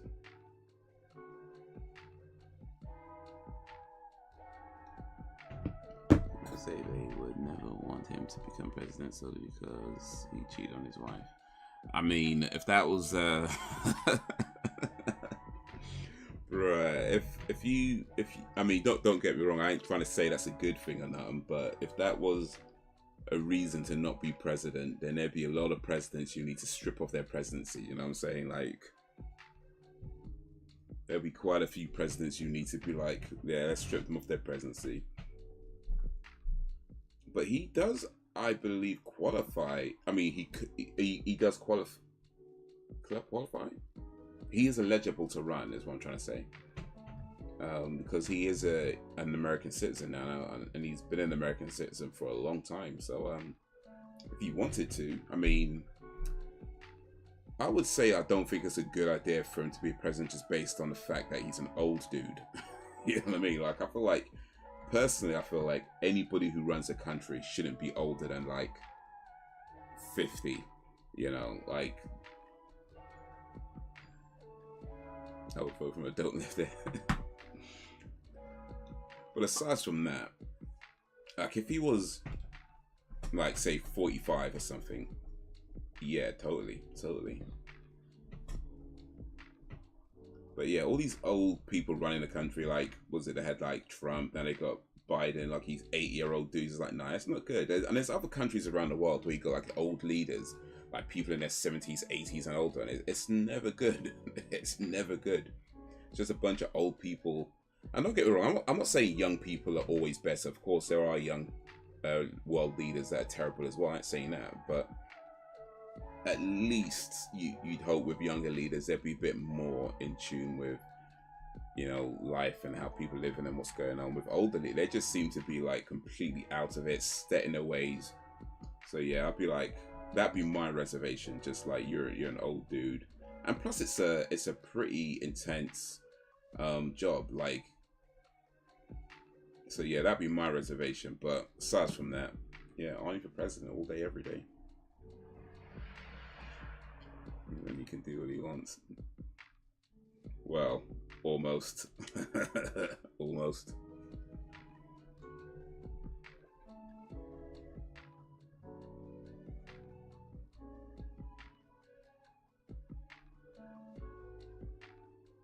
Can't lie though, you know when he talked about meeting Reg Parker?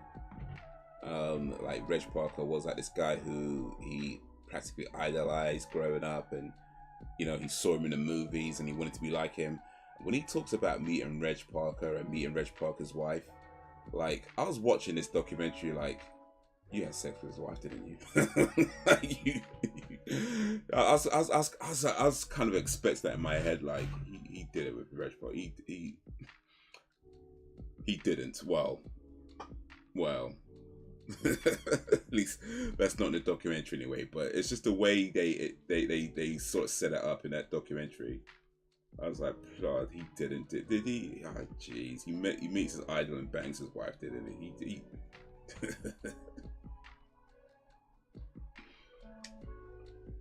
Well, I guess we'll never know. I guess we'll never know.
got him.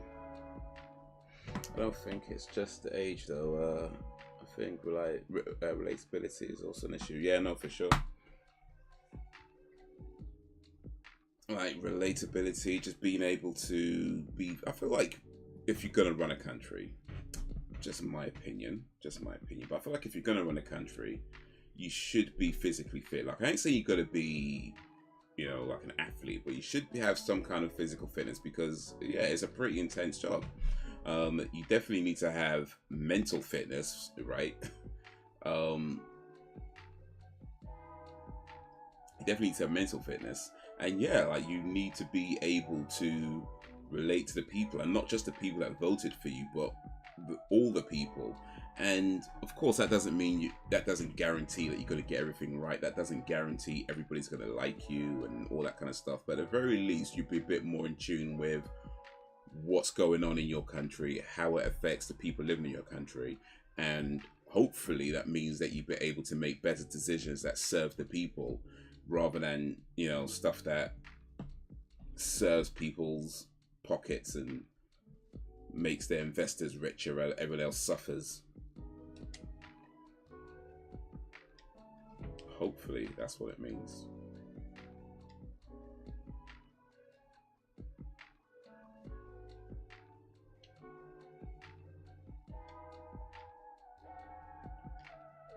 But yeah, certainly when you're an older person, the relatability factor drops so much, especially when you start getting into like the 70 plus, 60, 70 plus, your relatability factor drops because even the average age of your working, the average age of a say full-time worker is probably going to be somewhere around what, 30, right? You know, 25 to say 30, 40, that kind of age.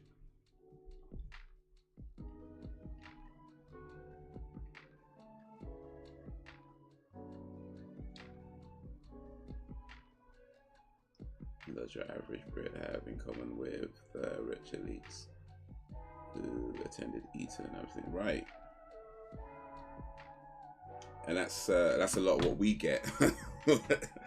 America gets all the geriatrics. We get all these Eton boys, you know.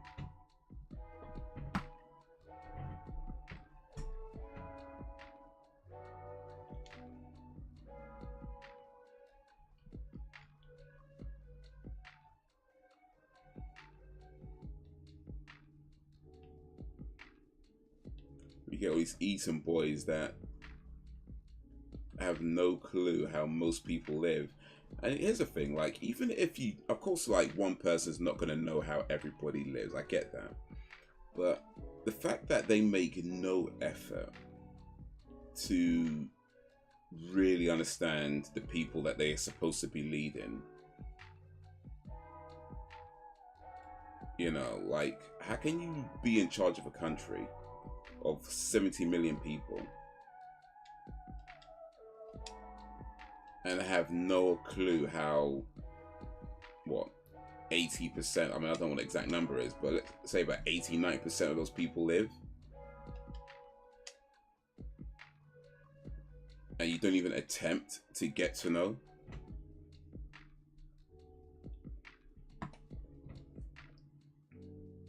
You just be like, oh yeah, we know what's good for you. I was like, do you?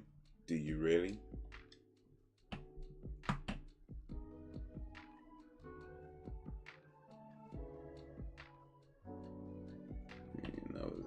Taking turns to go to see. She's still sedated. Both surgeries went well. Right now, she's resting in the ventilation room. Okay, that's good. That's good. The surgeries went well. That's good.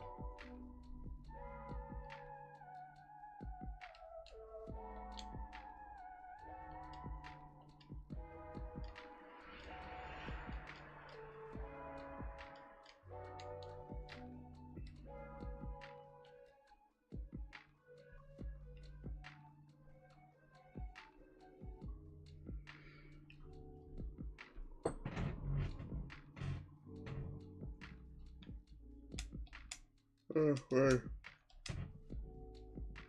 Viper breath. Well, that's gonna be poisonous, isn't it? Or maybe not.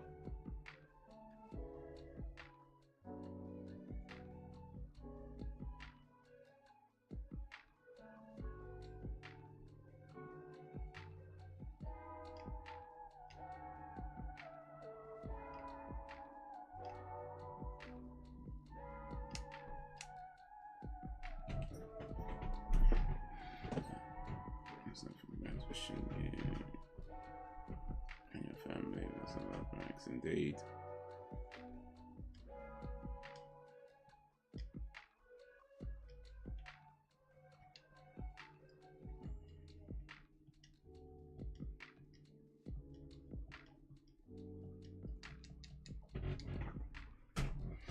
Yeah, tough time, man. When you got a family member in the hospital, especially like a matriarch.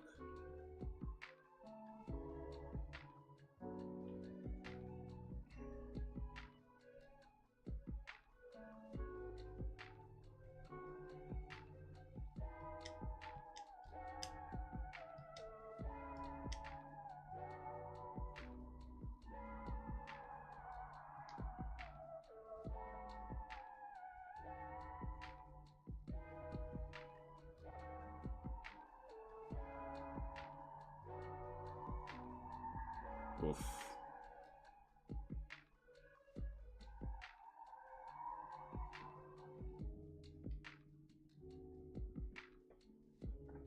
Oh wait, you gonna tell me his dad's gonna poison all of us?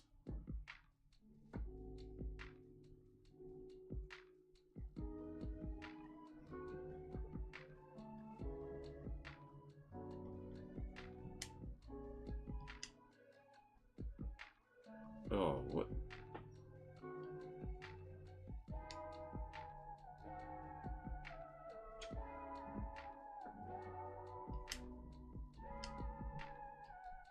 Oh shit, mate. I just gave the cure to the wrong person. No, no, no. Okay, I need to get out of here. Yeah, okay. Damn it. Just lost all my progress. Yo, what up, Frozen G? We need to be doing something around these food prices. Inflation is supposed to be going down. The prices are not. My last weekly food shop was 120 quid. It's sickening. Those people passed away. Really sad. Oh, the people in the submarine that got lost.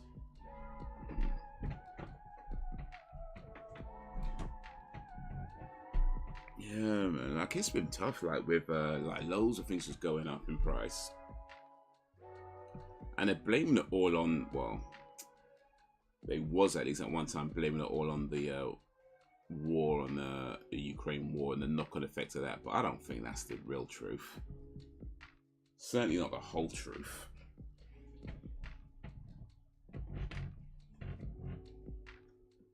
Paid 250,000 to die. So what exactly was that? Because I didn't catch all the news. I saw some stuff on Twitter. I think Ben's got the news. Alright, cool. All 5 passengers on board the Titan submersible have died. 5 parts of the vessel were found approximately 1,600 feet from the bow of the Titanic wreck. Nothing but the truth. The debris discovered was consistent with the catastrophic implosion. So apparently they paid to go in this thing, and it had like lots of safety issues. Like that's got to be a thing right there. Like, why would that even be allowed to? You know, why would that even be allowed to set sail? I don't know what you call it, submerge.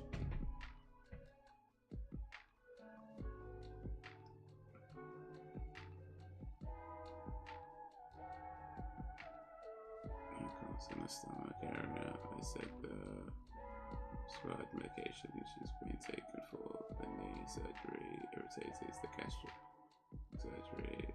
Yeah, back in 2005.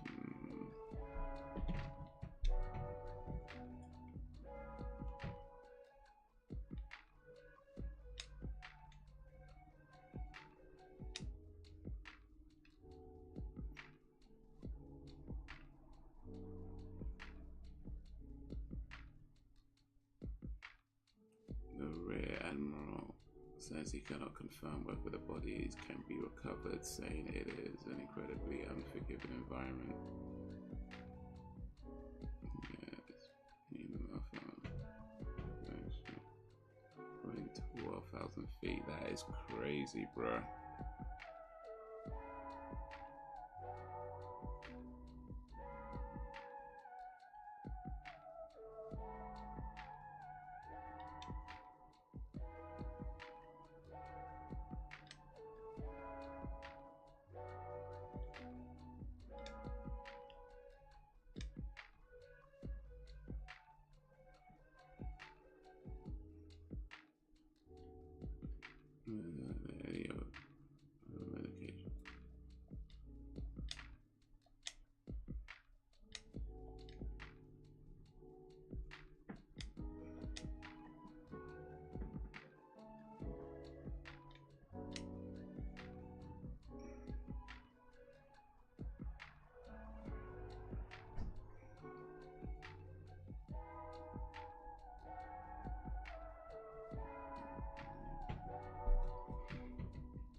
Yeah, I feel like somebody's got to get sued for that, though, right? Because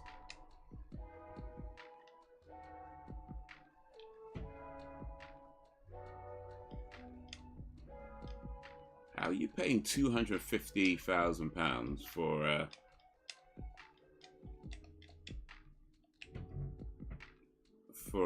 tour of to see the Titanic wreckage, and the people who run it don't even have a safe vessel to travel in? I saw one thing that said apparently one guy pulled out because he said there was like safety concerns. My thing is, okay, so why don't you tell the others that? Like, you saw there were safety concerns and you didn't think, yeah, let me tell the others about this. Just like, oh yeah, I'm gonna get out, but I'm gonna leave you guys to it. Like, all right.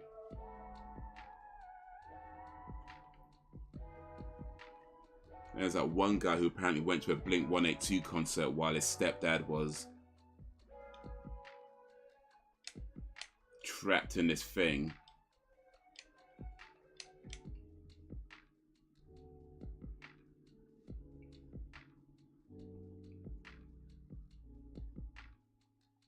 Oh, they were told it was okay.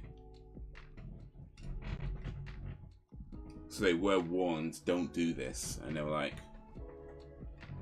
what can possibly go wrong?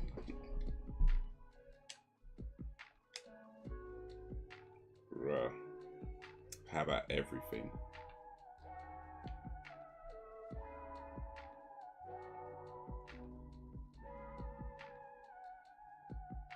At least somebody should have said something.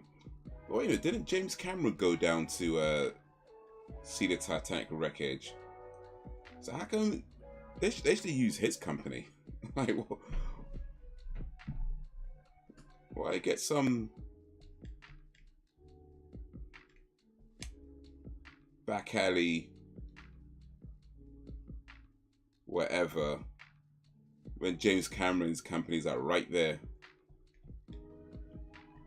They should have paid the extra 50,000. Be like, yo, let's use James Cameron.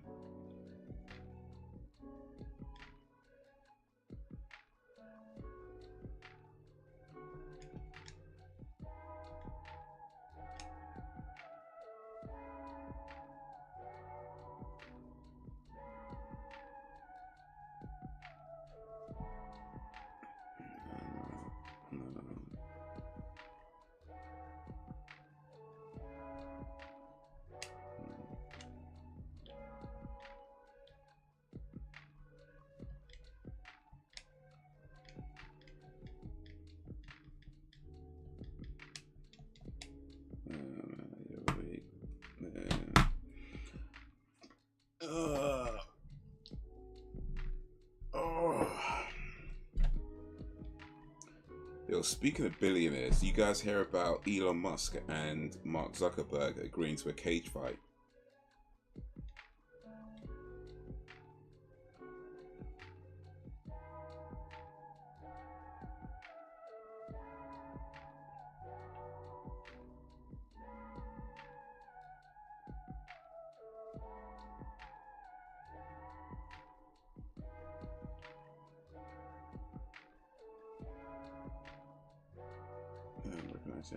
I mean, here's the thing. When I first saw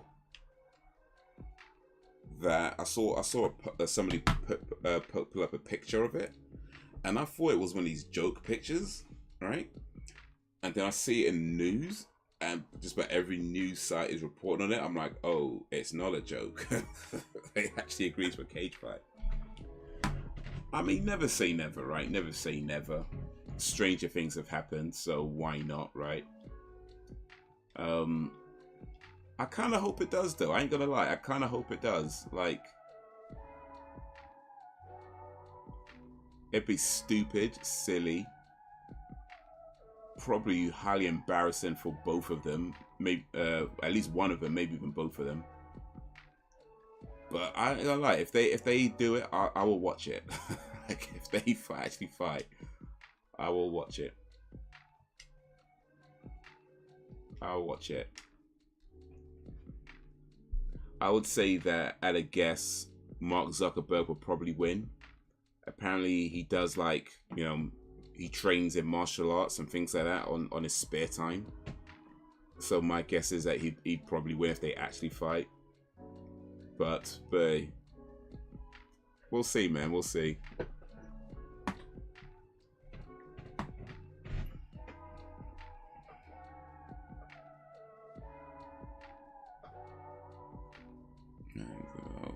Weather has made me feel really tired this week. Either that or the fact that I'm just getting older. Well, maybe both. So just been googling Elon, and she has come to the conclusion that she should have his money because she is cute. Well, that's not a bad reason to.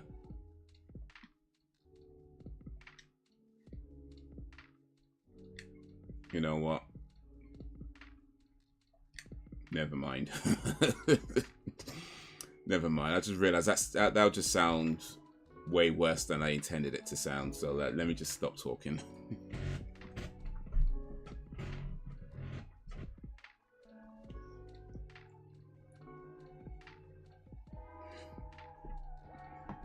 Thank you. Check out Mark's Twitter rival once it's released.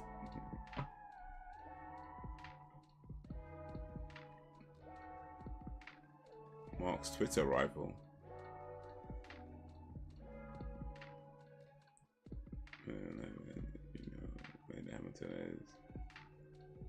Joined. Oh right, yeah. No, I did see that. Yeah. She's coming in the next season of Stranger Things. Yes. And oh, made an announcement that she's joining season 5 of Stranger Things. Yeah, that's pretty cool. That's pretty cool. But yeah, no, I did see that. But it's gonna be a while before we get a next season of Stranger Things with the writer strikes going on and that whole thing. So it's like, it's cool, but bro, how long are we waiting?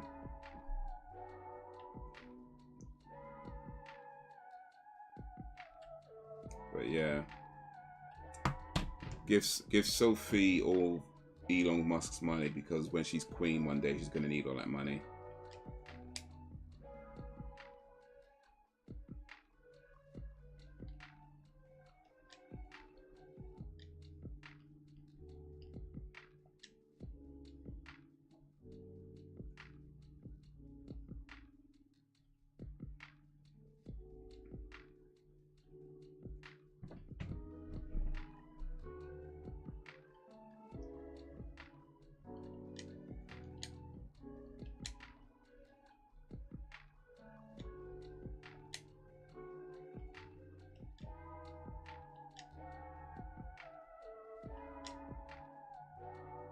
Oh, mate. They won't leave this guy alone.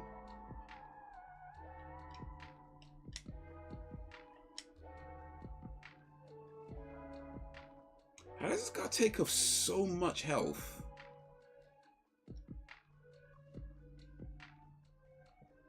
Nah, this is ridiculous, bro.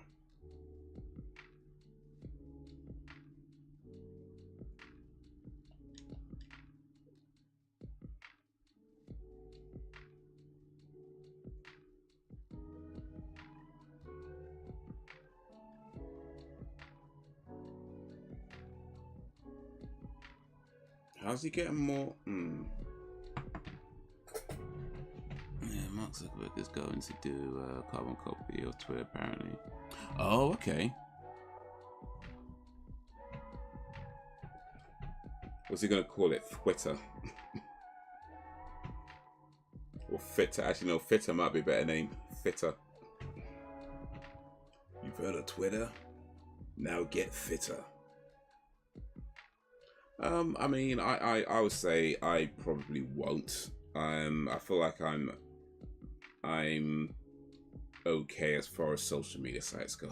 Like, they get new ones all the time. Every now and then something comes up, like, I don't know, Monza Bobo or Jimgo, Logo, Hogo, or I don't know. You just hear about all these different like social media sites that apparently the hot new thing, and I don't bother with those. I just don't. I mean, maybe if it does actually become a thing, then I might, you know, do it. But I would say that I'm very unlikely to be an early adopter of any new social media platform, just because, yeah.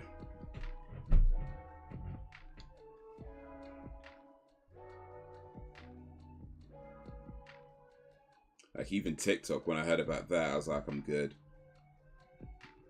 But then eventually I was like, all right, cool, let me set up an account. Once it's been around a while, I was like, all right, cool. Let me set up an account, might come in handy. I don't even use it now though. So there you go. I've got an account with him, I don't use it.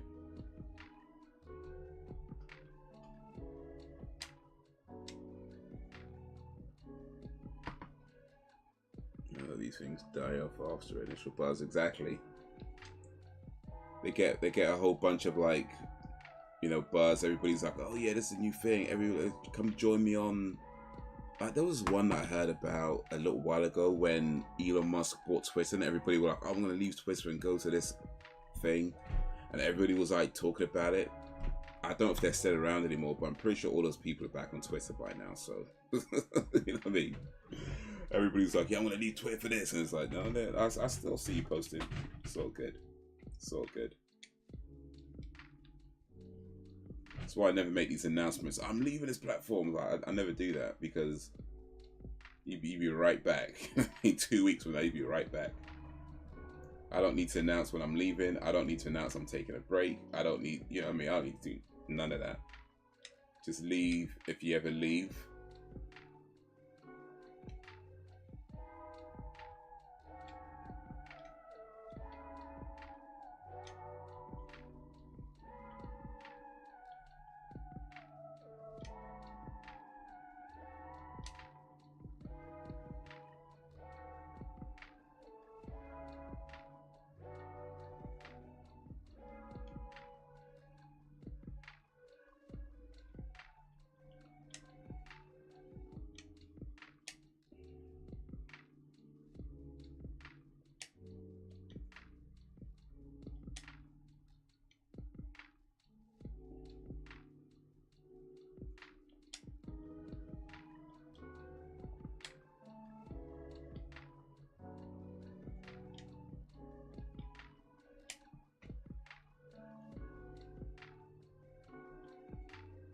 Oof.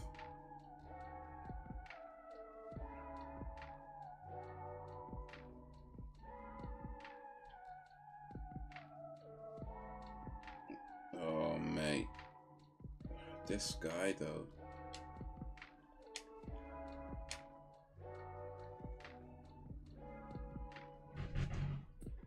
This guy, though.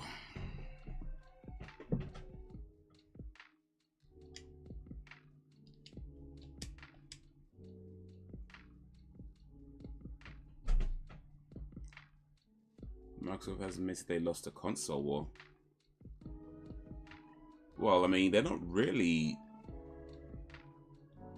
in the console war anymore. They haven't, and they haven't been for a while.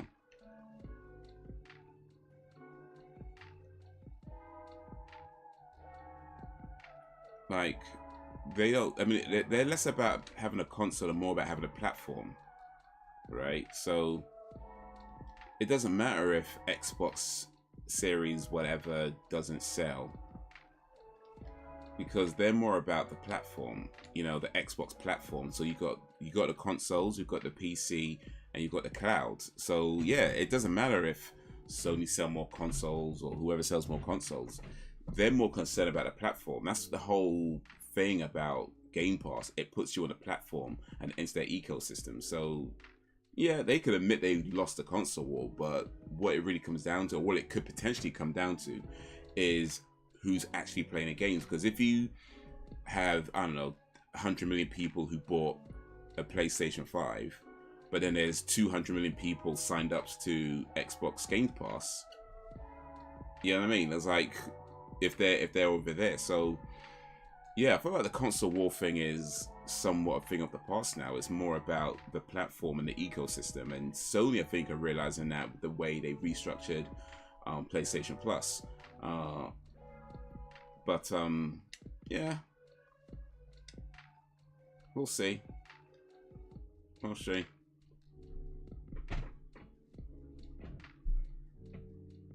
It's a joke. They're charging £16 to rent a movie. Okay, you talking about like those the movies that sit in the cinema?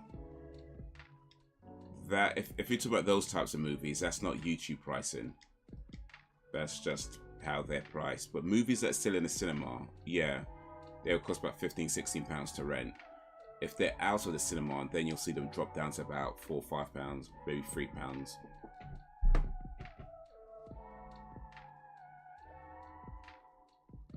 People are traumatic exits on social media for sure. People just want some attention. It's really because the Series X is the most powerful console in the market, and yet they are still struggling. Yeah, but it's not just about powerful. I mean, because if I, for example, I've got a PC right now, or it's a laptop PC, I could, instead of paying, you know, £600 for whatever it is, £500-600 for an Xbox X, right? I can just pay £11 a month to get Game Pass, right? Game Pass Ultimate, and that means that I can play the cloud-based games, right? So rather than paying the £500-600, whatever it costs for a console, and then buying the games on top of that, I can just pay £11 a month, and I just play the games that I want to play, and I can still play them in, you know, at good graphics and all that. Even though I don't have like a super high-end machine, whatever, I can still do that. So I care less about the console and more about the fact that I still get to play these games. I still get to play games I want to play. And I think Microsoft are realizing that, like, it's not going to matter who buys more consoles, but whose ecosystem is being more widely used. And right now, I do believe it is Microsoft. I may be wrong in that. I don't check the stats or whatever, but I think it is Microsoft that's ecosystem is being more widely used. And that's going to be, I believe, the future of these games. More about the ecosystem, more about the platform, and less about the actual machine. Because why would you buy a £600 machine to have the most powerful machine when you don't need to? When you can literally buy a basic ass computer and still play the same great games. You know what I mean? Why would you do that? Why would I spend £500 on an Xbox Series X, you know, when I can buy a £200 computer and just stream the games through, you know, the Xbox cloud gaming service? You know, think about how much money I save doing that. Like, I mean, and yeah, you can always argue that the console is going to provide a native way of rendering and a better experience overall. Sure, I'm not going to dispute that, but ultimately, as somebody who games relatively casually, what be the incentive for me to do that? And there's far more casual gamers than there are hardcore gamers. Like the hardcore gamer market is small in comparison. So they're gonna want to buy the consoles because they want like the sharpest graphics and the most responsive, all that stuff. But for the casuals out there, it's like, dude, why am I buying a whole new machine when I can just play the same games on my current machine? It's a no-brainer. So yeah, it makes sense that their consoles are not selling as much. They've positioned themselves for that to happen, and I'm sure they know that. They gotta know that. They can't be that dumb. They gotta know that. You're gonna have less sales overall, but potentially more people in your ecosystem. Potentially. Of course, it has to work and it has to be worthwhile. TikTok is us a trash bus, right? It's addictive, isn't it? Though, like, it can be so addictive.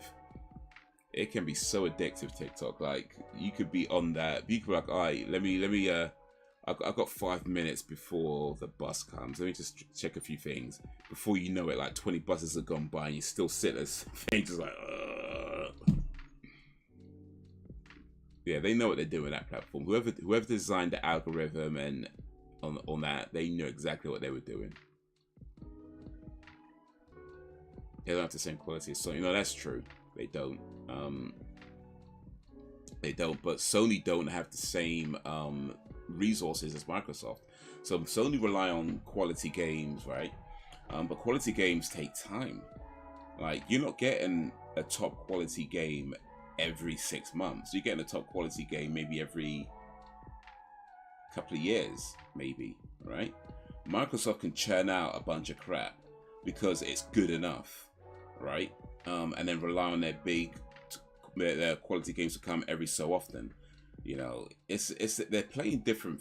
I mean, the way I see it, Microsoft is not playing the same game as Sony. Sony can't afford to just like churn out crap and then, you know, like Microsoft can. Microsoft can do that because they got deep pockets. They can just put out a bunch of crap or a bunch of indies and hope something hits. You know, they can do that because they got deep pockets.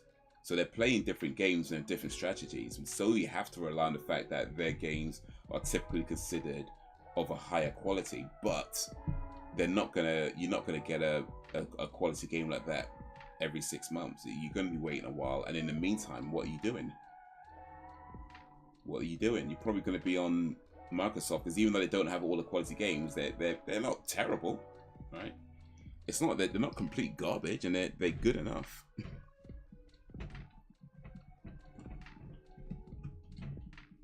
So yeah, I mean, quality over quantity for sure, but when it comes down to it, it's like, what are you going to be doing when the quality's taking a while to come?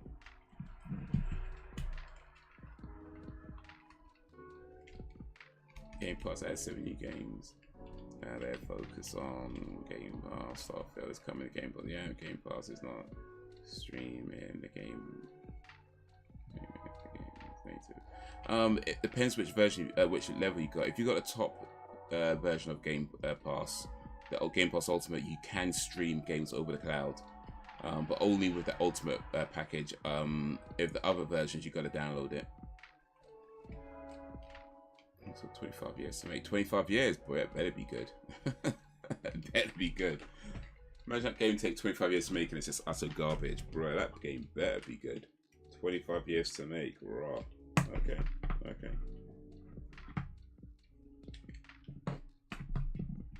But yeah, it's just I think it's just the gaming industry is just shifting. You know, it's going to be less about consoles, less about all that stuff, and more about services. You know, it's more about services like Blizzard. You know, they got World of Warcraft. It's a service. You pay your £8 a month and you get access to that service. And because you're paying your £8 a month, you're probably going to be on it for a while, and like many people do. So yeah, it's a service.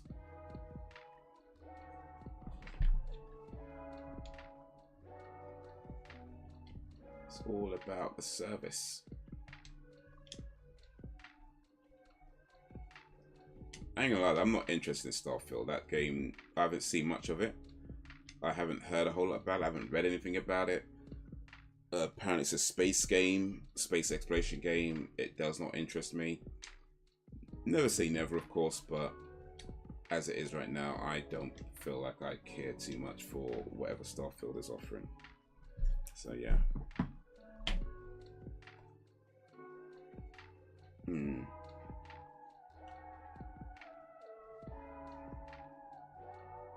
Tell you what I do care about though. Phantom Liberty. Matter of fact, Sam, you still there, Sam? Phantom Liberty is the next is an expansion pack coming for Cyberpunk 2077. No, now that might not interest you, Sam. I know you don't game too much, so that might not interest you. But what I think would interest you is that the game or the expansion features somebody you like very much. Cyberpunk is pretty cool, actually. I like Cyberpunk. I'm at 30 hours into the game. I'm about 30 hours into the game. I don't want to delete. I want to close. There we go. I've got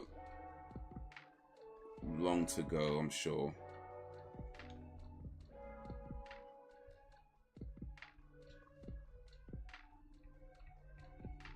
But yeah, I'm digging it. I'm really digging it.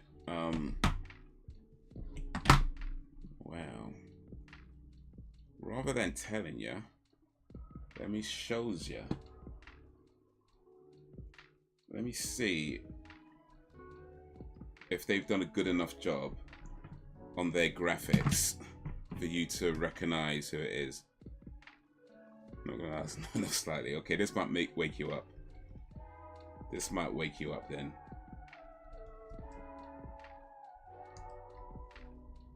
This might wake you up a little bit.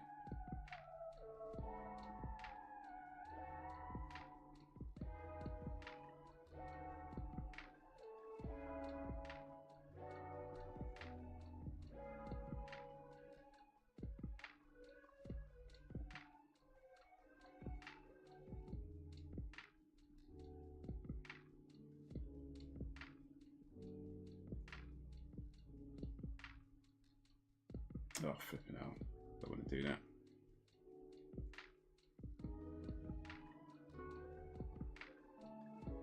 There we go, there we go. All right. So.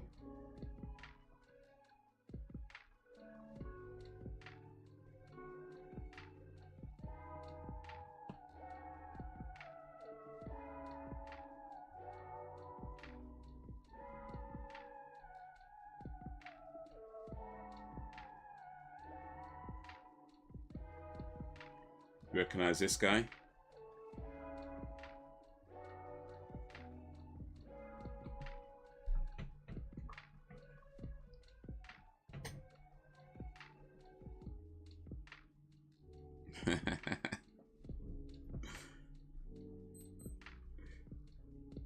Yeah, that's the guy. FG. Got it. So I guess Sam's got a different name for him, but yep.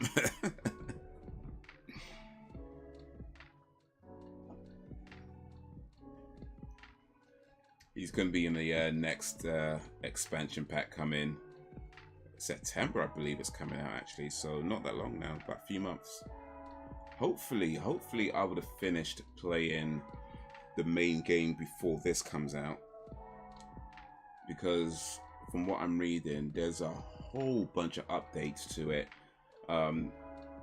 That's not just in the you know, an expansion is like it's changes to the base game as well. So I'm like, okay, let me try and complete this game before this comes out. It's not free, no. It's not free. This will not be a free update, unfortunately.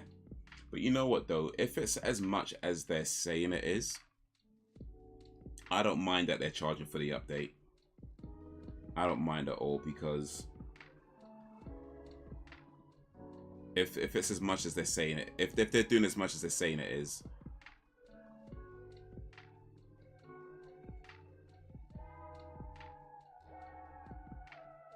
then it's going to be worth it.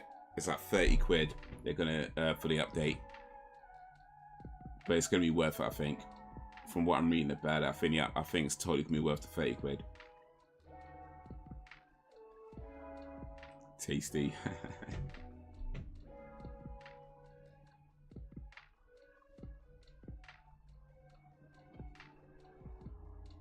He is a good looking fella.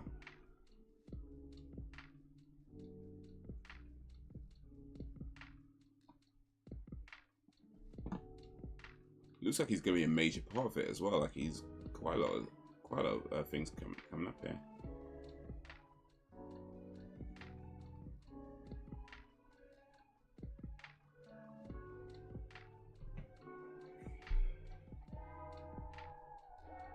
Oh, he looks like you, Haze. Nah, I don't think so. I don't think so. You know what? It's probably because like the compression on the camera. But nah.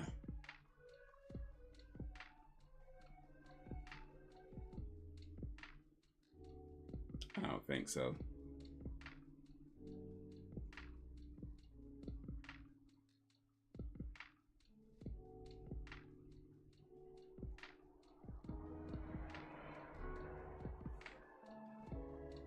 Never say never.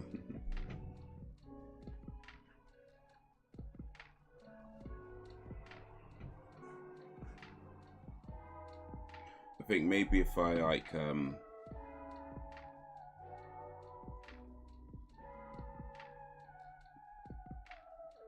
think he's taller than me actually. I think Idris Elba is taller than me. One sec. How tall? Because well, I haven't technically met him, but I have stood next to him, if that counts.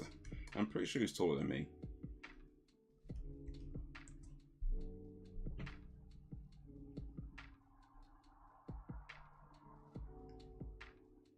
.89 meters. Okay, what's that in like something I could understand?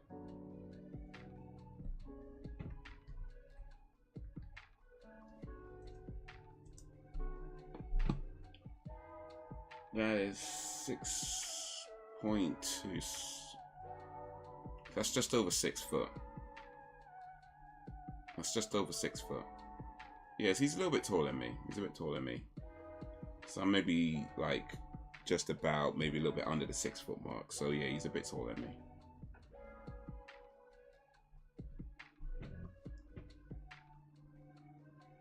But Diablo, how's Diablo 4 working out? I'm hearing good things about that. No, to get even more attractive he gets. Yeah, just wait till he's 95. Fitness pocket. Yeah, so I didn't meet Idris Elba, but we're on the same set, and so he was around. I was there. He's passing by. He'd say hello, you know. But it's not like, you know, we got to chat or anything like that, you know, or like sit down and have a cup of tea. It weren't like that. You know, we're there. He's doing his job. I'm, you know, pretending to work, I guess. But, yeah, I didn't actually get to meet him, but yeah, was around and nearby, and it's a cool dude. He's a cool dude.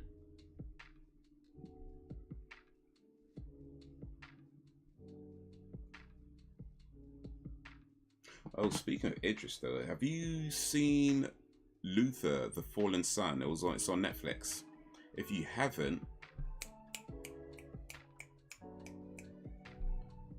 I mean, Luther, the show, the series was great. So I feel like the one criticism I'll say about Luther, The Fallen Sun is that it does kind of feel like a longer version of the TV show. Like the TV show was like maybe an hour. The episodes were like 40 minutes to an hour, and this is like, I think maybe about 2 hours, a 2 hour movie, a 2 hour 9 minute movie, and it does kind of feel like just a longer episode for the most part.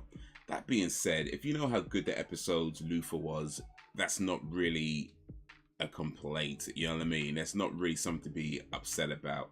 The fact that it just feels like a longer show, a longer episode of the show, because of that the film, I mean, the show was doing like movie level stories just anyway. So yeah, Luther the Fallen Son, you don't have to have seen a series to understand it. It does kind of do its own thing and lets you know what you need to know and where you need to know it. But if you have, yeah, watch the series as well, that's great too. But yeah, the movie, yeah, definitely worth checking out.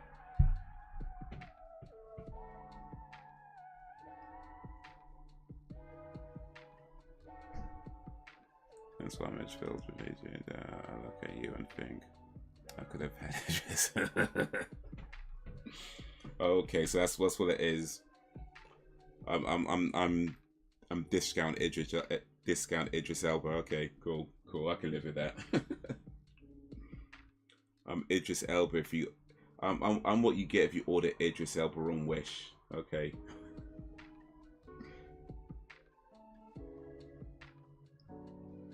A back alley Idris Elba. All right, cool.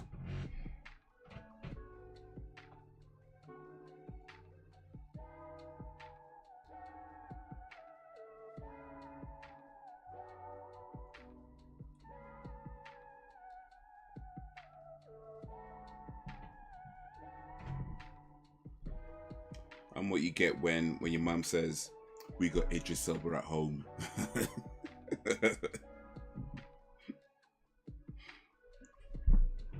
We got Idris Elba at home.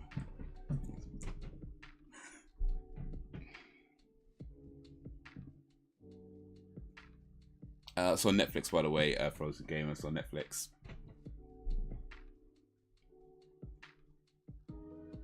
Oh, you spoke saying that's my bad. Cool. Shoko hijacks this one. Okay, sorry, my bad. I didn't see that. The wishes. You know, I've never actually bought anything from Wish. I see some of the adverts every now and then, but I've never actually bought anything from there. But apparently they sell not very good stuff, it seems, because like everybody's always cussing them out.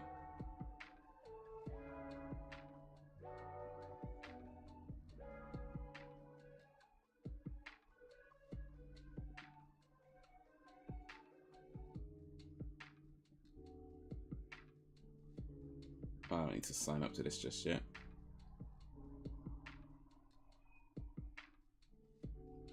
But I don't know, I mean, this stuff looks alright. Like, these pictures, I mean, look alright. So part of me is kind of thinking, like, are these just misleading images? Because a lot of this looks like the type of stuff that you see on those, like, you know, those shopping channels. That's what this looks like. It looks like the type of stuff that you see on those shopping channels.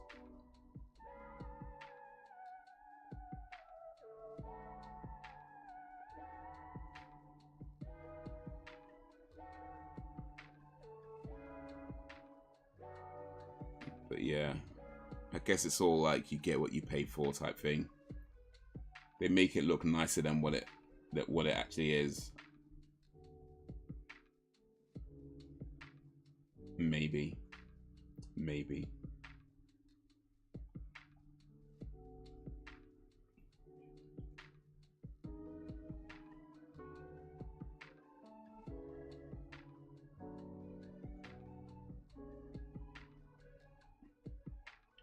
5.0 Bluetooth true wireless 5.2 gaming headset, waterproof, sport Bluetooth, touch controls, Bluetooth earbuds, noise cancellation, Bluetooth earbuds with LED display, charging case, £4.35. So here's the thing, the way they describe these earbuds, you would pay normally, I'd say about £40 at least for a decent pair of Bluetooth earbuds like this, and they're saying that they've got touch controls and noise cancellation as well, and they're only selling for £4.35. So yeah, part of me is thinking like they make the stuff look nice and maybe they just sell you crap. Like what you actually get is terrible. That's what I'm thinking, because these do not in most places cost way more than £4.35. So if they're selling for £4.35, it just might not be very good at all.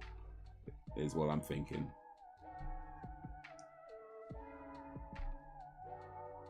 That's what I'm thinking.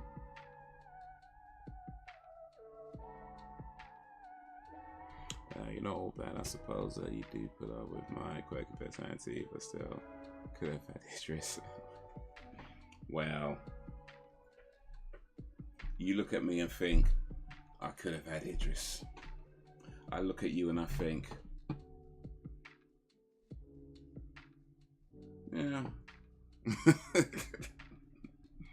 you'll do. Beggars can't be choosers.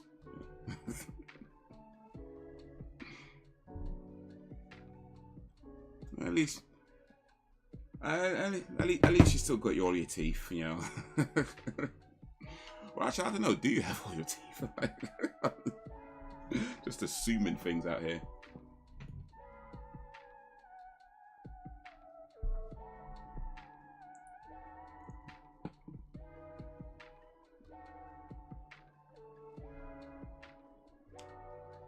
How dare you?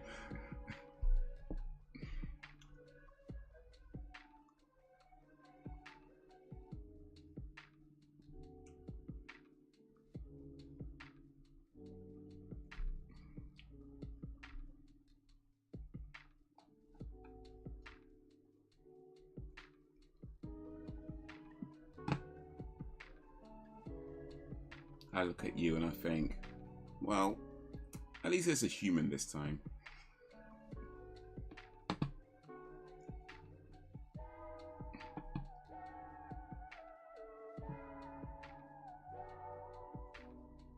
Missing one at the back. Oh, okay, that's alright, that's alright. That's alright.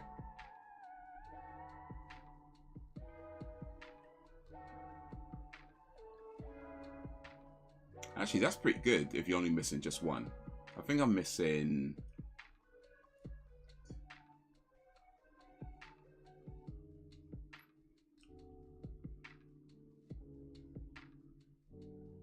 Four. So I've got one at the back on the top there. One at the back at the top there. And then one right at the back on the bottom. And then not right next to it, but one moving over on the bottom as well. I've got like one tooth that's just kind of on its own. It's like an island. Because the back one's missing, and then one tooth there, and then the next one over is missing. So yeah, you're doing pretty well. If you've only got one missing tooth, you're doing pretty well.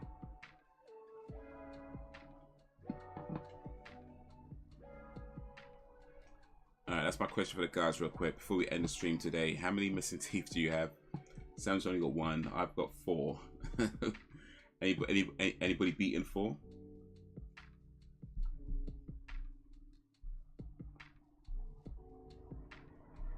Hold on, missing 2. One was taken out, the other broke. Oh, okay. Well, 2's still pretty good. 2's still pretty good. But yeah, I've had bare teeth problems. Like, a lot of it is from days when, you know, you used to eat like a lot of sweets and stuff like that and sugary stuff, and it just plagues you into your adult years, and haven't always, like, you know, you get a bit lazy with your tooth care and things like that. So yeah, a lot of it stuff like that. Hopefully I've been better at taking care of my teeth now. But yeah, there's bare trips to the dentist where I've had to have like one tooth taken out because it got infected or something. In fact, actually no, that's not what happened with, so I had an impacted tooth right at the back of there, where that's when your teeth grow sideways.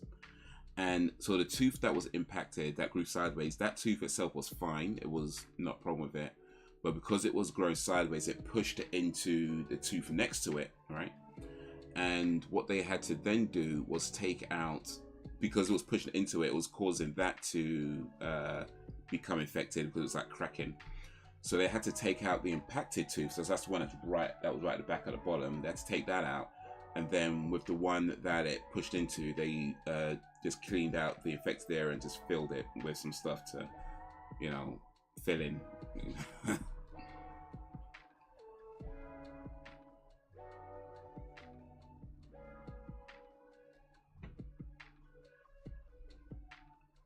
ever get false teeth? I've never had false teeth. I don't think I mean, well, never say never, I suppose, but yeah, I don't think that's something that I would at present consider. Even things like gold teeth and stuff like that, I don't like the look of that, so no. But I mean, like I say never. Ultimately, you have to do what's best for the health of your mouth. So if that includes getting false teeth, then it is what it is. But for as long as I don't necessarily have to, I probably won't bother. Or even implants, like they're just too expensive for me to consider. Like, again, never say never, but yeah.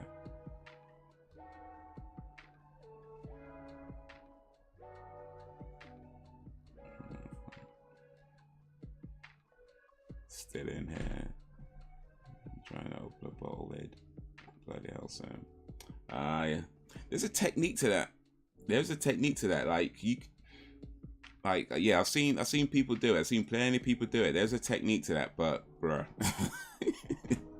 Yeah, you definitely want to learn the technique before actually trying it, because it can be done. It can be done, but there's a technique to it.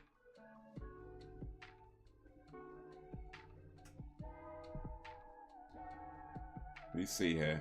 Let me see if I can find videos of opening the bottle with your mouth. Or even better, how to open a bottle with your mouth.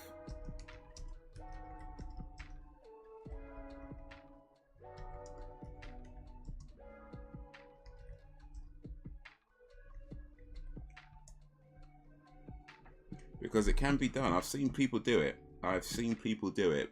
But yeah, there's a whole kind of technique. I don't know what that technique is because I can't do it myself. But there is. I know there's a technique to it.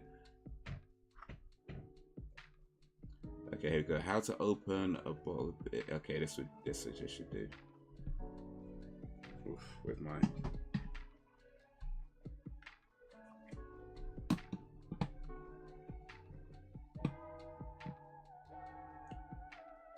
That's why you're feeling so well here with the rest of us, indeed. You attempt it on live and stream. Well, I don't think so. I don't think so. I'm going to show you how to open a bottle of beer with your teeth. You have a beer, you don't have a lighter available. If you can't do a lighter because you're a lame-o, this is how to do it with your teeth. And I'm going to tell it very slowly and easily so everyone can do it without chipping your teeth, without having to go to the dentist. This is how you do it. Bottle of beer.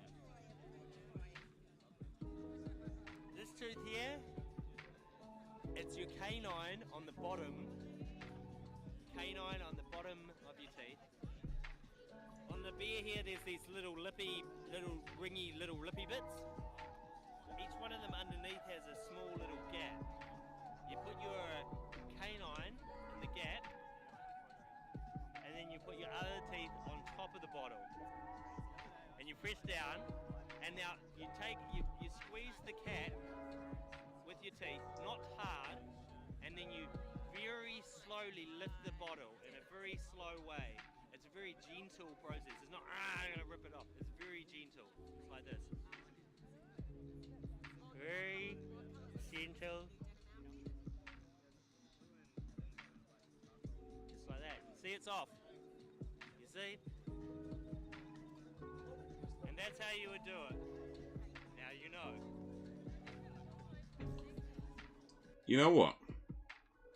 You know what? That doesn't seem particularly hard. Now that you've shown how to do it, I don't have a bottle to try it out with, so yeah, I still won't be trying it live on stream. Certainly not today, anyway. But I don't know. Maybe I'll get some bottles. That doesn't seem too hard. That seems pretty easy, actually. I feel like I can probably do that. So yeah. I don't seem too hard. I just might. But not today. Not today. Not today. Not today. But guys, it is about that time to start winding down. I ain't trying to get in, that's for sure. Even now, even though you've learned how it's done, even though you've seen how it's done, the technique was shown slowly and easily. Even now, I'm just saying. Cliffhanger before you end stream. Wow, we gotta do the entertainment thing, right? The entertainment thing. But yeah, I'm thinking I might try that. I just might try that. Now that I know how it's done, I'm like, I might try that. But I might have to practice first though, just to be sure. Yeah, I'm the problem. I'm clumsy. Okay, fair enough. Best leave it alone. But yeah, next live stream should now be on Monday. We are watching. What are we watching again? Oh, the Terminator. That was it. Watching the Terminator. Continuing with Arnie season. Well into the 80s now with the Terminator. I'll be back. Oh yeah, you got Taylor Swift quotes now. Quoting Taylor Swift now. Cool. I could dig it. But yeah, watching the Terminator on Monday, 8 p.m. GMT-ish. And who knows, maybe I'll be opening bottles with my teeth then. I do like Taylor Swift though, I ain't gonna lie. I like Taylor Swift. Like, I've been listening to a lot of her stuff lately, and yeah, she's got some good music, man. I ain't gonna lie, man, she's got some good music. So yeah, big up Tay-Tay. But right now, you've been awesome as always. I appreciate you and all that you do. Thank you for keeping it company. Thank you for keeping it lively. Has announced the UK tour. Awesome. And I probably won't be going, but still awesome. I probably won't be going, but still awesome. Maybe one day. Never say never, right? Never say never. And I just lost all respect for you. Hey, come on, Sam. Don't lie. I know you got those Taylor Swift posters. And Taylor Swift's underwear. I know, and the Taylor Swift breakfast cereals. I know you got all of that. Don't lie, Sam. Don't lie. You don't gotta say it here. If you don't want to. But I know. Alright, guys. Till whenever, if ever. Peace.